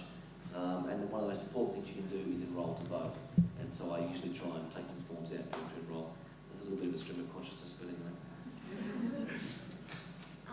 Okay, just a few points. In terms of the Australian values debate and about defining that, look, the Australian government's already done that for us. The new citizenship testing is all based on the idea that the government has determined what our values are. And if you run through those questions on there, apparently it's supposed to mention things like equality for men and women, which is why we had to have that debate about RU 486 and why we have the Diane Brimble case unfolding the way that it did. We believe in the separation of the separation of powers, which is why we administratively detained children for so long in refugee detention centres, why we continue to detain people for years and years under mandatory detention. And that's not punishment, that's just the government deciding that these people can be administratively detained. I think that, and there's a whole host of things where you can just go, these ideas somehow that are supposed to be Australian values, I think some of the lived experiences of people of those values are so contrary to that. So, and I remember reading some of the submissions that were put into this citizenship inquiry, and I think a lot of people highlighted that. And if you look at people's lived experiences of Australian values, the ideals and the aspirations, I think the real challenge is to try and make them a reality. And I don't quite understand why the discussion about Australian values is happening, apart from the fact that it is being played out as a wedge issue and as a distraction, I think, from the real issues. Because a really easy way to solve that problem is just by having a Bill of Rights. There are internationally agreed upon values, the International Covenant of Civil and Political Rights and economic, social and cultural rights. Like, they're very well defined, articulated rights and freedoms that could very easily be incorporated into the Australian system and actually put some meat on these bones of, these wishy-washy concepts of values. I like to see them concretised in that kind of way. I think Sammy raised a really important point about the elections, and I think that's the big elephant in the room, and it's going to be the elephant in the room at forums like this, up until, or October or whenever they call the election. And it's true, this is going to be a challenge, but I think it's always been a challenge about trying to cast in that really short campaigning period issues that we care about, that we think should be on the public agenda as election issues. And maybe this is where, I disagree with Tim to some respect. Like, I do believe that young people should enrol to vote, but I also don't think we need to sell them on this lie that that's the answer. Voting for the right party, if you can find the right party, is not going to be the solution to all your problems. It's not going to bring about systemic social change. It's actually about what happens between elections. That's what's really important. And it's about maintaining that real grasp of democracy. Understand that we are now out trying to build or re-establish our links with the broader community once more to make sure that we can build coalitions so that we can build a movement so we can actually make a movement for change and make Australia a better country than it currently is. We are up against a very vicious and nasty government. From the union members' perspective, the last couple of weeks have been very vicious for us. We've got a government that's out there using a couple of colourful characters from the West and trying to paint them as what the union movement really is. The fact is that they are the remnants of an era long gone, but they are great living caricatures of what John Howard would like the broader Australian population to believe the union movement actually looks like. The fact is, today's union movement is made up of mainly white-collar workers, of teachers, of nurses, of retail workers and public sector workers. We are not a blue-collar blokey movement anymore, but that's the way John Howard would like to portray us. We need to go out and engage with all the community organisations that have a common vision for Australia, a vision that sees people being treated fairly, a vision where there is a proper safety net for people at work, a vision where we don't allow the gap between rich and poor to grow. The union movement is part of the integral processes to ensure that we can change Australia. But we can't do it on our own, we won't do it on our own, and my message to you today is that we recognise we can't do it on our own, that we need to build links. But if we are to have a better society, then we need to build that coalition for change. Republican values. The central Republican value being freedom understood as self-rule. And he made this choice advisedly because the other model was gaining ground during his lifetime, that is tyrannical monarchy. And so what did he see as being the appropriate values for community building, for building a cohesive community? A community which may be expected to prosper and not decline in his formulation was one that holds regular and frequent assemblies, meets and conducts its business in harmony, acts with restraint, observes the laws and listens to wise counsel. Now, and we could also add that his own particular brand of ethics, which emphasises non-violence, compassion, generosity, honesty and lucidity, would have been part and parcel of what he understood as a cohesive, what was required for a cohesive community. Now, this idea of Republican values and what freedom of self-rule meant, his views here align completely with those of Aristotle, who came 150 years later, and is still the kind of founding father of our tradition of communitarianism and republicanism today. So we moderns, though we have the benefits of society, we still want to have the process and the experience of community. And if we're going to have that, then we are going to have communities that cohere around certain very clear values. We all probably participate in a number of communities, from our sporting clubs to our religious associations, to our workplaces, once again getting back to the importance of unionism, and our neighbourhoods and our families. Of course, these are all experiences of community that we have. But we also have this experience of national community. And you can see how national community is so important to us because we identify with it. Now, in previous session, we had people saying how ashamed they felt of young Australian yobbos behaving badly on a plane or in the streets of Paris. That is because we recognise these yobbos as part of our national community. And so this experience of community can be extremely uncomfortable, as well as a source of identity and a sense of belonging and a sense of place. Now, it seems to me that as a modern nation, we have to accept certain values. Let me just give you my list. Freedom, and particularly freedom understood as self-rule. Justice and the rule of law, including due process and the peaceful resolution of conflict. Fairness and equality, the dignity and inviolability of the individual. Freedom of expression and conscience.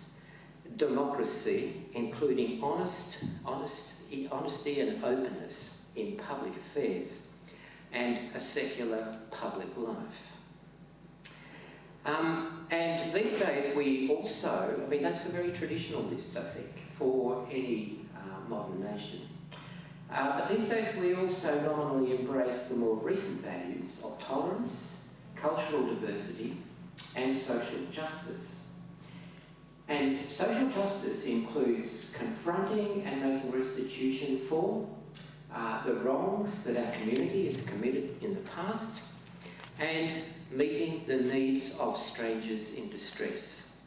In our case, the big problems, of course, here have been the failure of Aboriginal reconciliation and the appalling treatment of refugees. So our very great problem as Australians, as members of this national community, which is also a moral community with moral responsibilities, is that for the last 11 years, we have had a government that has consistently undermined and acted against each and every one of those values that I have mentioned.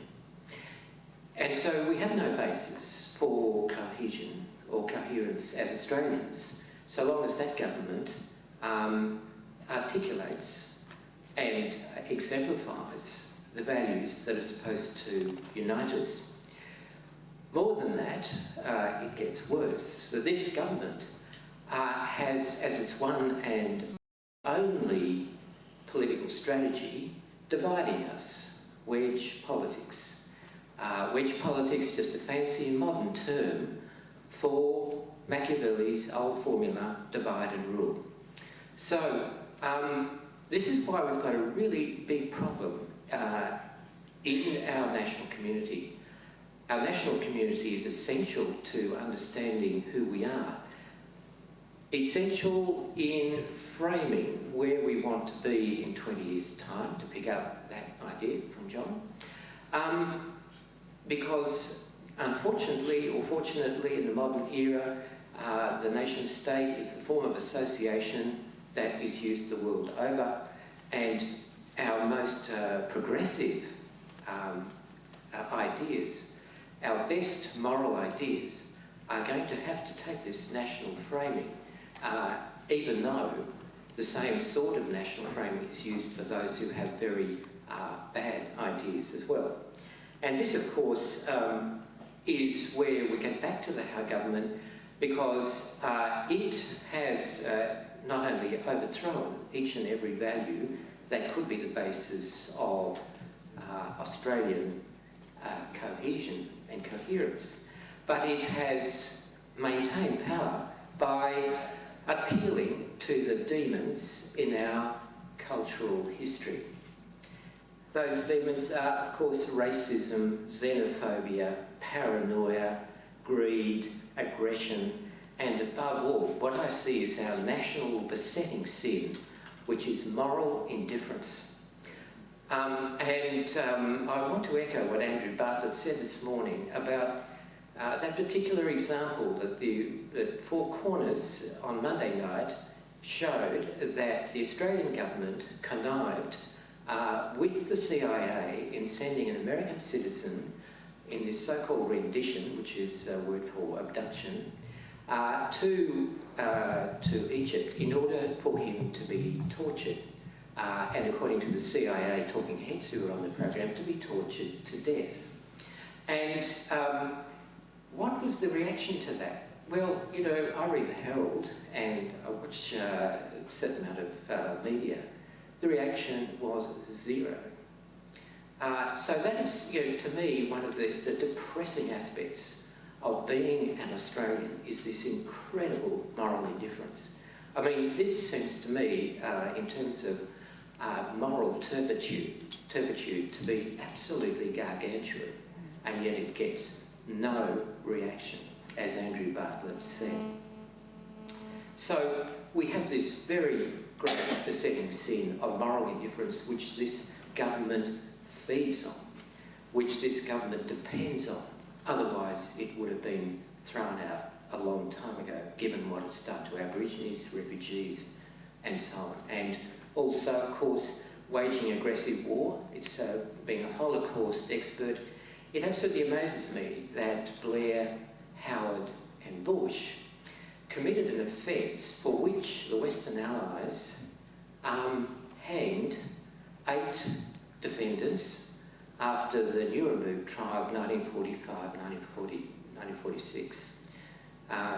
8 of those people who were hanged were found guilty of the charge of waging aggressive war. In other words, waging war against a sovereign country without provocation. So let me just finish by congratulating those who convened this forum for problematising community and problematising this idea of a fair go, this incredibly vague idea of what we are supposed to stand for as Australians.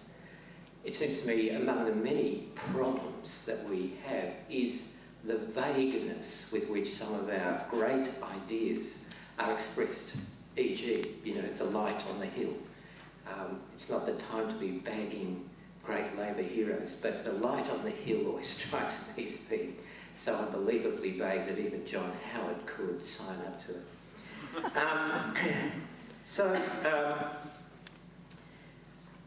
I think we need to reassert our right to community, to a coherent and cohesive community, and that means we're going to have to really take on this debate about values, and we must never, I think, resign from the fact that it's going to be nationally framed debate, and we have to really go in and fight for what it really does mean to be an Australian citizen. In this town and in this nation, he's probably done more interviews with the media than you and I have had hot breakfasts. When the Islamic community have been stereotyped and vilified by everyone from Miranda Devine through to Alan Jones, the person who has been often called upon to take on head-on some of that criticism has been Kazar Trap.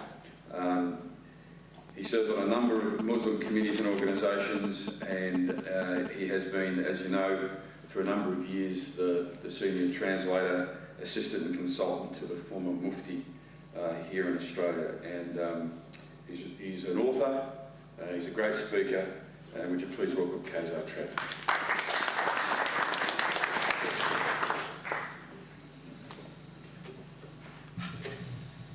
I'd like to firstly acknowledge the original owners of the land. I had a bit of difficulty deciding today. I do have a prepared written speech, but as I was driving, I was overwhelmed with all these emotions. And those emotions, I think, were reinforced today as I heard people questioning what it means to say fair go and the distinction between that and justice. To me, the word fair and the word just should mean the same thing. In my mind, they always mean the same thing. But fair go is something that I've become accustomed to in my 30 years in Australia. So what I did, having been overwhelmed by all these emotions, is that I started to dictate some poetry to my daughter, who wrote the lines faithfully. And even though she's doing the highest level of English in her HSC here at the local government high school, and when I was her age, I only did English as a second language. She couldn't understand many of the words that I was giving her, and I found that to be... Well, I didn't say it was you don't have to say it was you. It was one of my daughters. So I'll read a little bit of the prepared speech and a little bit of the poetry. Some of it you might find a bit disturbing. And the reason you'll find it disturbing is because it is speaking about a condition that we find ourselves in as a society and what a lot of people are experiencing. I'm not speaking on behalf of big business or the politicians or those who are really well to do. I think today I'm speaking on behalf of the battlers, the strugglers. And the challenge for the Muslim section of those battlers and strugglers is first and foremost to hold on under the pressure, to maintain the faith of the family, and to look for means to pushing back the onslaught and ensuring that it does not sweep your family and friends with it. In recent times, our media have been focusing and trying to promote a certain type of Muslim. And that Muslim is the one who is ready to try and dismantle everything that the religion stands for. And names like Irshad Manji and Hirsi Ali and a few others come to mind. There are some non-Muslims who also do the very same thing, and they celebrate the writings of these people, and they are given prominence in our media. It's to the stage that the only Muslim who can feel a sense of acceptance is either a self-loathing Muslim or a Muslim who's ready to blame his faith for all the problems in the world.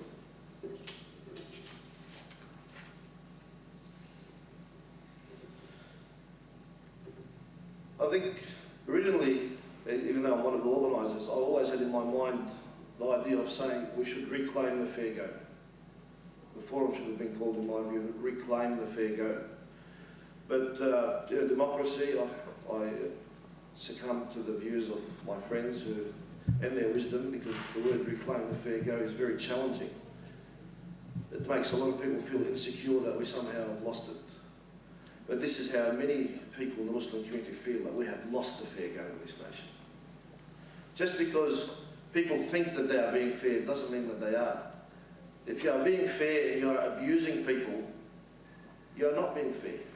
If you are being fair and you're being unjust to other people, you are not being fair. If you are being fair and you are throwing labels on these people that you would not accept yourself, then you're certainly not being just and you're not being fair. And that's what we have to start considering. I don't like to talk about the work that I've done because it might come across as boasting, and I don't mean to boast by any stretch of the imagination, but 2 days ago I was on a blog on the Daily Telegraph.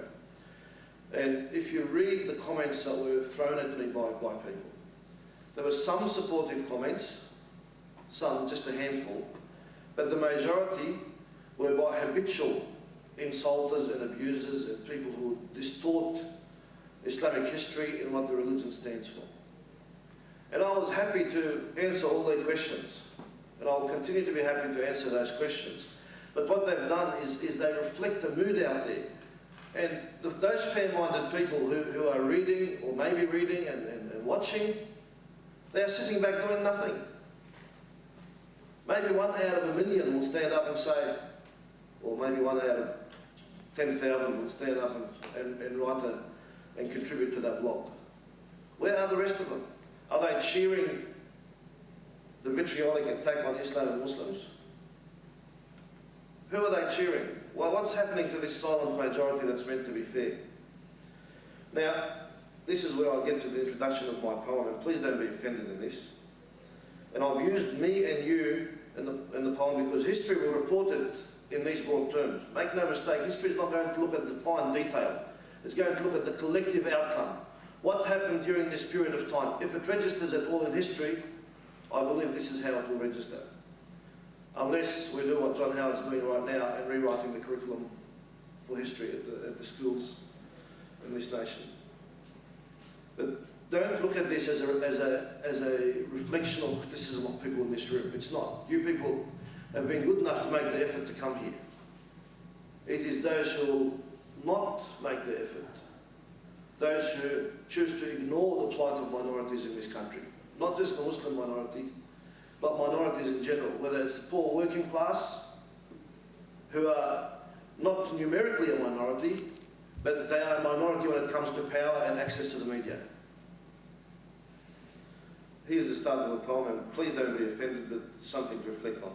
As we confer about the fair go, facing a barrage of abuse, minorities blamed for all woes, global warming, veiled oppression, our colours and hues, political leaders bullying towards assimilation, media towing that racist line, confused populists, hating, blaming, afraid. As my people face raid after raid, and dungeons, isolation, intellectual, spiritual and some physical abuse, you created the conditions, causing us to flee from home to here, to man your factories, your restaurants, and serve your beer. a new untouchable class, a society full of fear, a limited platform to talk and complain, free only to serve and cheer, a breath out of line from us, your dogs from every colonel jeer, directed by whistles from politicians, policies big business and lobby groups set, how I cry and bemoan, a community besieged and beset. 2,000 years ago, you watched and fled. You acquiesced to innocents being persecuted. A society insistent on blood and crucifixion. A reflection of a history stranger than fiction, as it repeats itself today, and you wear your symbolic crucifix. To remember and reflect, but you forget. Oblivious to the persecution of a community, struggling to gesticulate from its own crucifixion. I will not be silenced. Let your history take note. I will not die quietly. I will not be self-loathing, nor self-defeating. I will not myself flagellate. I will stand up and speak. My complaints will be heard. Let it disturb your slumber, awaken you from your deep sleep. I will fight for every right until I am victorious and persecution is no more. Will you not join me? We can write our own history together, a brighter future where you and I are one and only racism and hatred become the other. Thank you.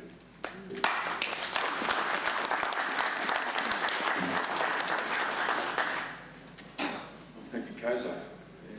Hope we got a copy of that. No, fuck it up. It's okay. Nothing. It's always good, isn't it, at a conference, a bit of passion late in the afternoon. But thank you for your passion and thank you for your commitment and for sharing that with us this afternoon. Our next speaker is Dr. Amanda Wise. Amanda comes to us from the Centre for Research. Social exchange, where questions about differing cultural practices can be asked in a safe environment. They typically employ some kind of ritual or conversational form designed to ferret out everyday cultural orientations of the cultural other. This was often the kind of information useful to prepare the ground for future cross-cultural contact and sociality, and was in turn passed on through gossip networks to prepare others so that their own social contact with a cultural other would go smoothly. So this kind of cultural orientation was amazingly present in this particular woman. She's a Maori woman in Griffith, She told me this story of, so Griffith's actually quite interesting. It's a very multicultural place, long history of Italian migration. In the 60s and 70s, there was a lot of Punjabi Sikhs who moved into the area. There's lots and lots of islanders, and more recently, a large number of refugee communities, so Iraqis, Afghanis, a number of Sudanese. There's a lot of guest workers who work on farms and so forth in the area. Anyway, so she told me the story of walking past the local pub and seeing a group of Sudanese men, what looked to her like Sudanese men, sort of sitting in the pub. So she's a bit of a sticky beak. So she said, well, so the next day I went, she said to me, and I just thought, well, I'll take the initiative. I'll go down there and I'll introduce myself. So I figured they were new farm workers, you see, they just arrived. And it was Christmas Eve, she said. And I drove by and I noticed that they were still there because they were staying in the local pub. So she said, so I went home and I asked my husband, what do you think? Shall I just invite them back for Christmas Day? And well, he was a bit reluctant, but he kind of gave in eventually and rounded up the bus, which they have on the farm, went down the pub and picked up this group of Sudanese men, took them back home. She said, well, I didn't know what they ate, but I suppose it didn't matter. They just ate whatever we did. And, you know, we discussed over food, we discussed what it was they did eat. And, well, we asked questions and they introduced themselves, and we made a really huge effort to remember their names and remember things that they spoke about. And you know, every culture, every country, she said, every group has songs or folklore or something. So in our home, when we invite people, we often say, well, we'll feed you, but you have to sing for us. So they were more than happy to sing, and well, my husband plays the guitar, so they sang and he played, and it was just wonderful. So here, there's another woman in Griffith, an Anglo lady in Griffith, and she talked to me about her practice of making sure she learns the greetings and manners of the people that she meets around town. She said to me, I think, you know, I know how to say hello in pretty much any language. I always try it, she said. If I bungle it and make a mistake, I apologise. I'm very mindful of being respectful of, so not saying, oh, this is me, like, you know, you have to bow and be like me. So I try to look in there and see if I can find out before I get to meet them something I might need to know. And if I don't, you know, I ask them, I find out. So it's really going in with a respectful attitude rather than going in with an attitude of, you're actually here to meet me and learn about my culture as an Anglo. So note that she specifically actually refers to the ethical dimensions of her desire to learn how to say hello in other languages. She seems very aware of the importance of not expecting the cultural other to simply assimilate to her way of doing things. So this is everyday practice of not expecting cultural others to assimilate. They're very grateful. The wife, she brings in plates of fruit and all that. And I said, so you give them something by helping with English? She said, yes, but I don't need it. It's just a pleasure to teach this little chap. He's lovely. So I suppose what I want to say with that story is that, yeah, again, the personal is political, and here is this woman who's sort of found this bridge across cultural difference, and yeah, I don't think it says enough. Thanks.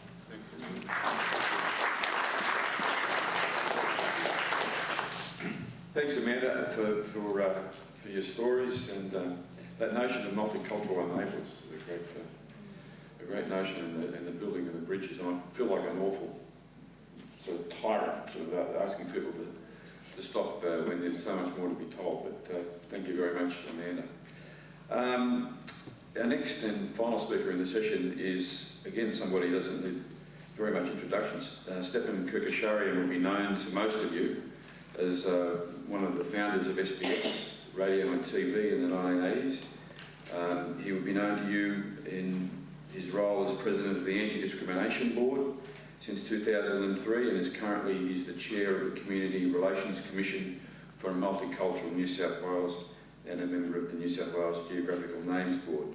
He is a member of the Order of Australia, and he's also received the Gold Cross and the Order of Merit of Poland. And in addition, he had the Olympic Order conferred upon him for his contribution to the Sydney 2000 Olympics. Would you please welcome Stephan Kurkasharian? Thank you very much. Nothing like being the last speaker. I'm sure you're all looking forward to a very exciting thing here. I acknowledge the traditional owners of the land on which we gathered here, and I pay my respects to their elders past and present. I gave a lot of thought about what I can say today in terms of building cohesive communities. It's something that I've been working for, within, whatever you want to say it. But I think there is a backdrop to all this. And from my vantage point, I think that backdrop at the moment consists of three elements. There's the issue of national identity, there's the issue of values, and there is the so-called global war on terror and international terrorism. And those three elements, that backdrop, I think very much determines how we go about in building a cohesive community in our multicultural Australia. The issue of national identity, there's no question that people can define, can explain what a national identity is. You can sit down and you can think about it and say, well, this is our identity. But you cannot prescribe an identity. You cannot say, this is what the Australian identity is going to be next year, or in 5 years' time, or 100 years' time. If you look at history, you will see people who have tried to do that, and they've failed. And their failure has resulted in human misery. It has resulted in bloodshed, it has resulted in violence. Because the minute you prescribe an identity, you start looking at what does not fit.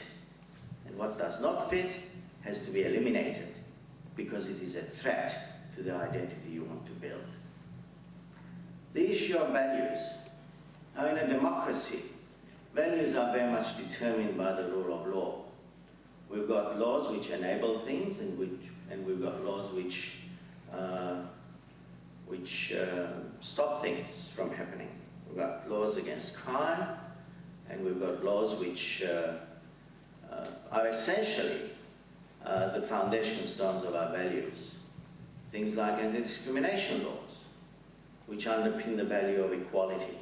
Equality in terms of gender, race, belief, whatever. And it is in this area that we have to be very mindful of how we go about in determining the values with which we all live as a society, as a community, or as a nation. There's a line of thought which says that, particularly in a democracy, crime is important because crime enables a government to exercise its authority, and it enables, or in a way, it makes people rely on government. And regrettably, I think with the global war of terror, we have seen an extreme application of that particular theory, of that line of thought, where people are scared. They're afraid of what might happen if a terrorist walks in through that door now with a gun in hand and starts shooting. And this is where we rely on government. We rely on authority. We rely on authority for a very basic feelings of security to be underpinned. And what has happened with the global war on terror, which is seen as being a war on Islam, although it is not. And even those who are waging this war on terror, quite viciously, I must say, emphasize over and over again that it is not a war against Islam. But that is how it's perceived. And regrettably, we've got extremists, criminals, I would say, who use religion to pursue their agenda and through violence. And those two things come together in creating an environment in Australia today where the greatest challenge, I would say, to the creation of a cohesive society is the acceptance of Islam as just another one of the religion of Australians, of arriving at a position where it should not matter what the religion of the person sitting next to you is. It should not matter that the person next to you is a Muslim, just as it doesn't matter whether that person is Buddhist or Zoroastrian or Sabian Mandian or someone who attends the High Church of England on Sundays. So that, to me, I think is the biggest challenge. A lot is being done. Even the federal government has invested a lot of money because it's, at the end of the day, it still puzzles me when I go to work every day why I drive past St. Mary's Cathedral and sort of end up in my office, which is about 100 meters from St. Andrew's Cathedral. And those two stand there as I guess, ultimate reminders of how all religions are similar and that there isn't much conflict between them. So what I would like to see, if we're really going to promote religious understanding and acceptance, what I would like to see is those imams and the rabbis and the priests and Buddhists and Hindu scholars and monks stand up in their places of worship and either begin or end their sermons by saying that we in Australia are people of different faiths. We have our own way of worship, but at the same time, we accept the fact that other Australians worship in their own way, and that is acceptable to us. Now, there may be some people who say that, but I don't hear it. I really do not hear it. I don't hear a message of acceptance. It's one thing to say our religions are very similar, It's another thing to say, yes, someone else's religion is different to your religion, but it does not matter. Don't hold it against that person. Don't put a difference between that person and yourself because you've got different religions, because you've got different symbols for your religion. And to me, I think that's one of the critical issues of creating community harmony. Now, I don't want to go into a lot of detail about other things which are happening, but the important thing is that we must take artificiality out of it. We must not pretend. We must confront issues as they are. We must be upfront about it. Because at the end of the day, it does not matter what religion someone has. It does not matter what language someone speaks at home. It does not matter what someone's racial or ethnic background is. Children, and the value that I've tried to adopt myself, and one that is quite strong amongst that section of the Muslim community that I move in, is that we have to direct our prejudice not so much towards individuals, but towards acts or actions that are generally bad for society. For example, I'm prejudiced against war. I'm prejudiced against racism. I'm prejudiced against hatred. I hate the action, I don't hate the person. The person is still my sister or brother in humanity. And I would like to think that if I had the opportunity to have a proper conversation with that person, that we could highlight each other's humanity and celebrate that. Okay. Thank you, Winton. Thanks for coming in. Yeah, it's a really interesting question. Because I want to applaud what Stefan said about getting beyond superficiality. And I suppose in terms of my own tradition, we tend to acknowledge our prejudices rather than deny them. I'll just give you an example. I mean, I'm purely Anglo-Celtic. I mean, I'm a very problematic character in this assembly, actually. Male, Anglo-Celtic. My ancestors came here 207 years ago, etc. It's all your fault, Winton. It's all your fault. And I live... Don't hold it against you. And I live in an Anglo-Celtic suburb, a very Anglo-Celtic suburb. And I walked into a chemist shop I've been going to for ages, many years, about 3 months ago, and there across the counter was a woman in a Muslim scarf. And my mind just did a backflip. I said, what is this? And, but, you know, fortunately I've been meditating for 20 years and I could pick that up, you know. It's a wonderful thing to cultivate reflectivity. And I think that's the way we really have to go. We are going to do double takes when we're suddenly confronted with someone who is different. But the thing is to actually pick that up, not act it out, not repress it, but really reflect about it. Where is this coming from? Where is this particular prejudice, this reaction, which is, you know, at a quite visceral level. And I think if we're going to avoid superficiality, we have to really own these sort of reactions, because it's those on the spur of the moment reactions where the trouble can start.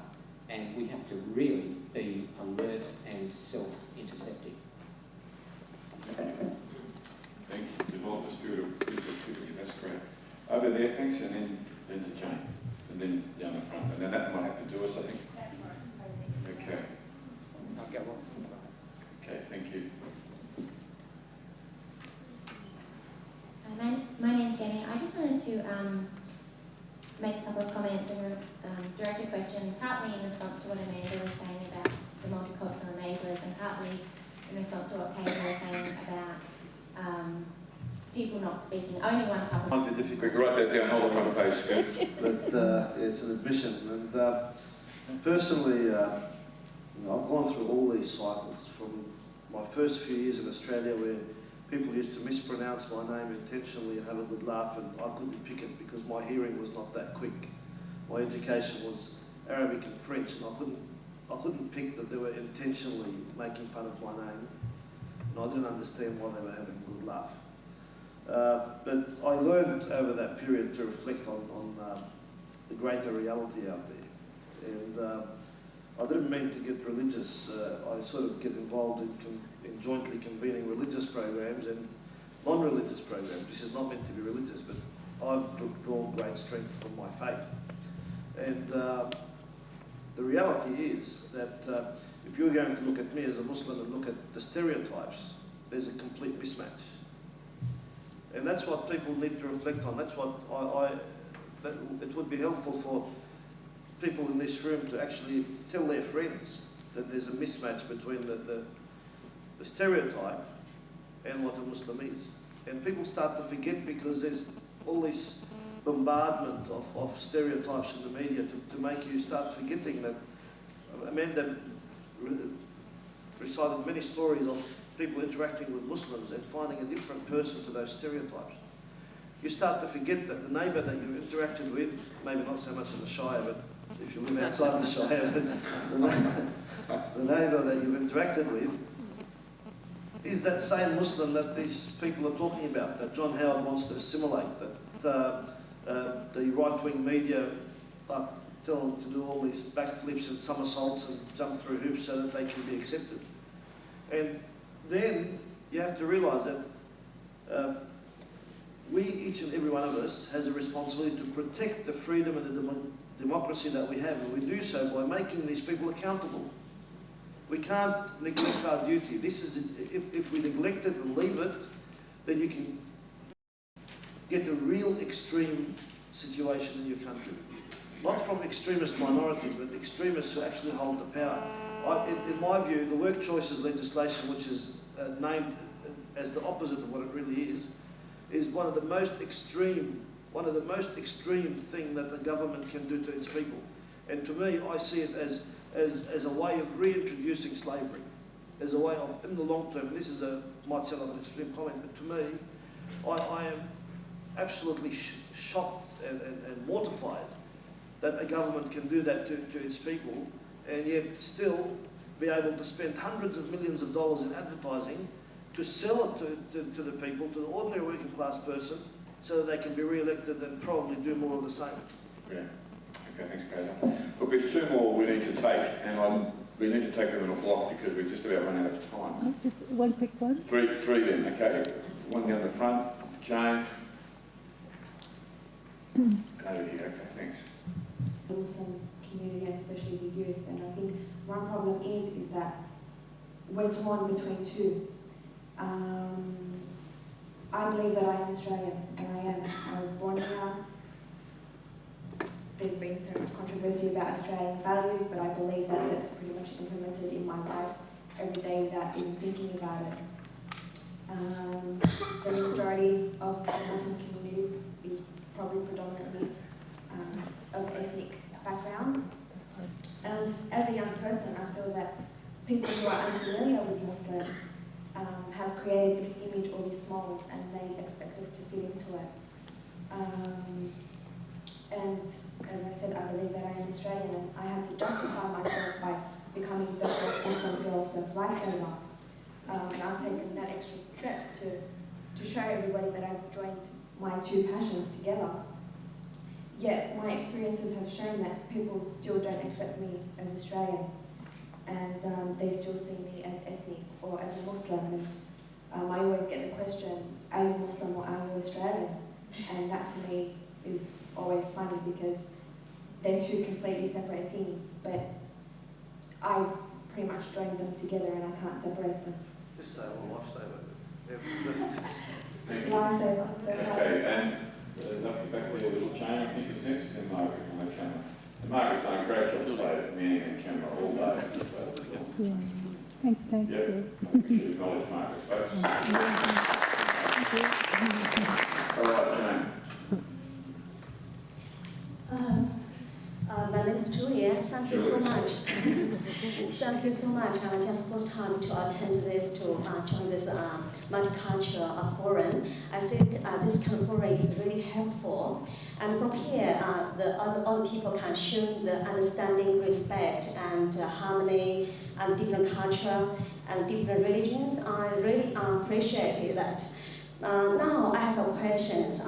In our society, how to build up, that is the major society built up, how to help to really stop the persecution and the torch just happening now. And also another thing is how at our major society to build up like more people to truly care for others. Because here, Kaiser say they will stand up to stop persecution and torture, and is stepping also say things about the situation is religions. Doesn't matter what kind of religions you are doing, just respect, and we can share, and you just keep yours. And Amanda say the respect, truly say the respect give to others. Why I address this issue because I'm the Falun Gong practitioners, and the persecution happened since 1999. We appear to Australian for more than 8 years, but the persecution is really truly happening in China, and the Australian people, Falun Gong practitioners in Australia is also get Chinese embassy and consulate to do some things, spy everything, persecution. So this is truly happening. There are some, and I think it's one of the deficiencies within the union movement that's recognised and acknowledged, and one of the things that we have to confront, and one that we are trying to confront, but I've got to say, to be frank, not terribly well. It's a problem that we are dealing with, and it's a deficiency. Honest response. Thank you, John. Job for my daughter yet. Okay, there's Kaiser pitching for jobs for his children. Okay, anyone else on the panel like to make a comment? We had Julia's concern for the Falun Gong situation at the moment in China and ongoing persecution there, and the question about Muslim Australian. Okay. Well, I'll make the comment about Falun Gong in China. I'll just go a step further and see how the government didn't want to even meet with the Dalai Lama for fear of offending the Chinese. That's how bad it is here. That not even concerned about the persecution in that country. We won't even meet with a person who's widely recognised as the most popular man on earth. Our government will not meet with him, and there's hardly any repercussion, hardly any criticism in the media. And we tend to turn a blind eye to our major trading partners in this country, and to the countries that we ally ourselves with and make ourselves coalition partners. For example, America can do no wrong as far as Australia is concerned. Very careful in dealing with China. Very careful in... we hardly ever criticise British foreign policy, for example. We had one of our own people look into the prisoner abuses in Abu Ghraib in Iraq, an army colonel who came back and didn't report any of it. I don't know whether he was blind or whether he wasn't shown anything or whether he wasn't allowed enough access. And this is one of the problems that we have. We only see, in this country, we tend to only see the fault in those that we are going to attack. We don't see what we're doing to our own Indigenous population. And most of us don't even care what we're doing to our own workforce. Most of us, we don't even notice. Thanks, Kaiser. Anyone else on the panel like to make a response? Can I make a comment? You were talking earlier about this choice between being a Muslim or an Australian. I have a very good friend of mine who's Muslim, works in a financial organisation that's mostly run by Jewish businessmen, which is very interesting for him in itself. But he attends on a regular basis. He lives on a harbour side suburb. He's a successful young businessman. the telling thing for me was I caught up with him a couple of weeks ago. I think it's just worth sharing a story in terms of how far we have to come. And these things start at the top. And this story is quite pertinent about attitude within federal government. He goes to these business lunches. He's been to 3 in recent times where the Prime Minister has been there. The third one, he actually organised this business lunch for all these business people. And of course, when the Prime Minister is there are ASIO operatives and spooks and the like that are there. At the first 2, he found himself sitting next to one of these ASIO operatives. And at first he thought it was a bit of a coincidence and you know, just sort of wrote off as, and he wears a suit and you wouldn't, and to me you wouldn't even know that he was a Muslim. But nonetheless, so the third one he organises and his personal assistant actually does all the seating and he goes to sit at this table and he finds the person that he'd arranged to sit next to is not there because lo and behold, there is a spook, a federal agent sitting next to him at the table because he is some threat. Now this is sounds very funny, but it's also to the point where he says to me that he is quite alarmed. He's born in Australia, he's an Australian Muslim, and he says to me he's quite alarmed, they're about to have their 3rd child, about what Australia will be like in 20 years' time, whether he would even want to be here in 20 years' time with his kids.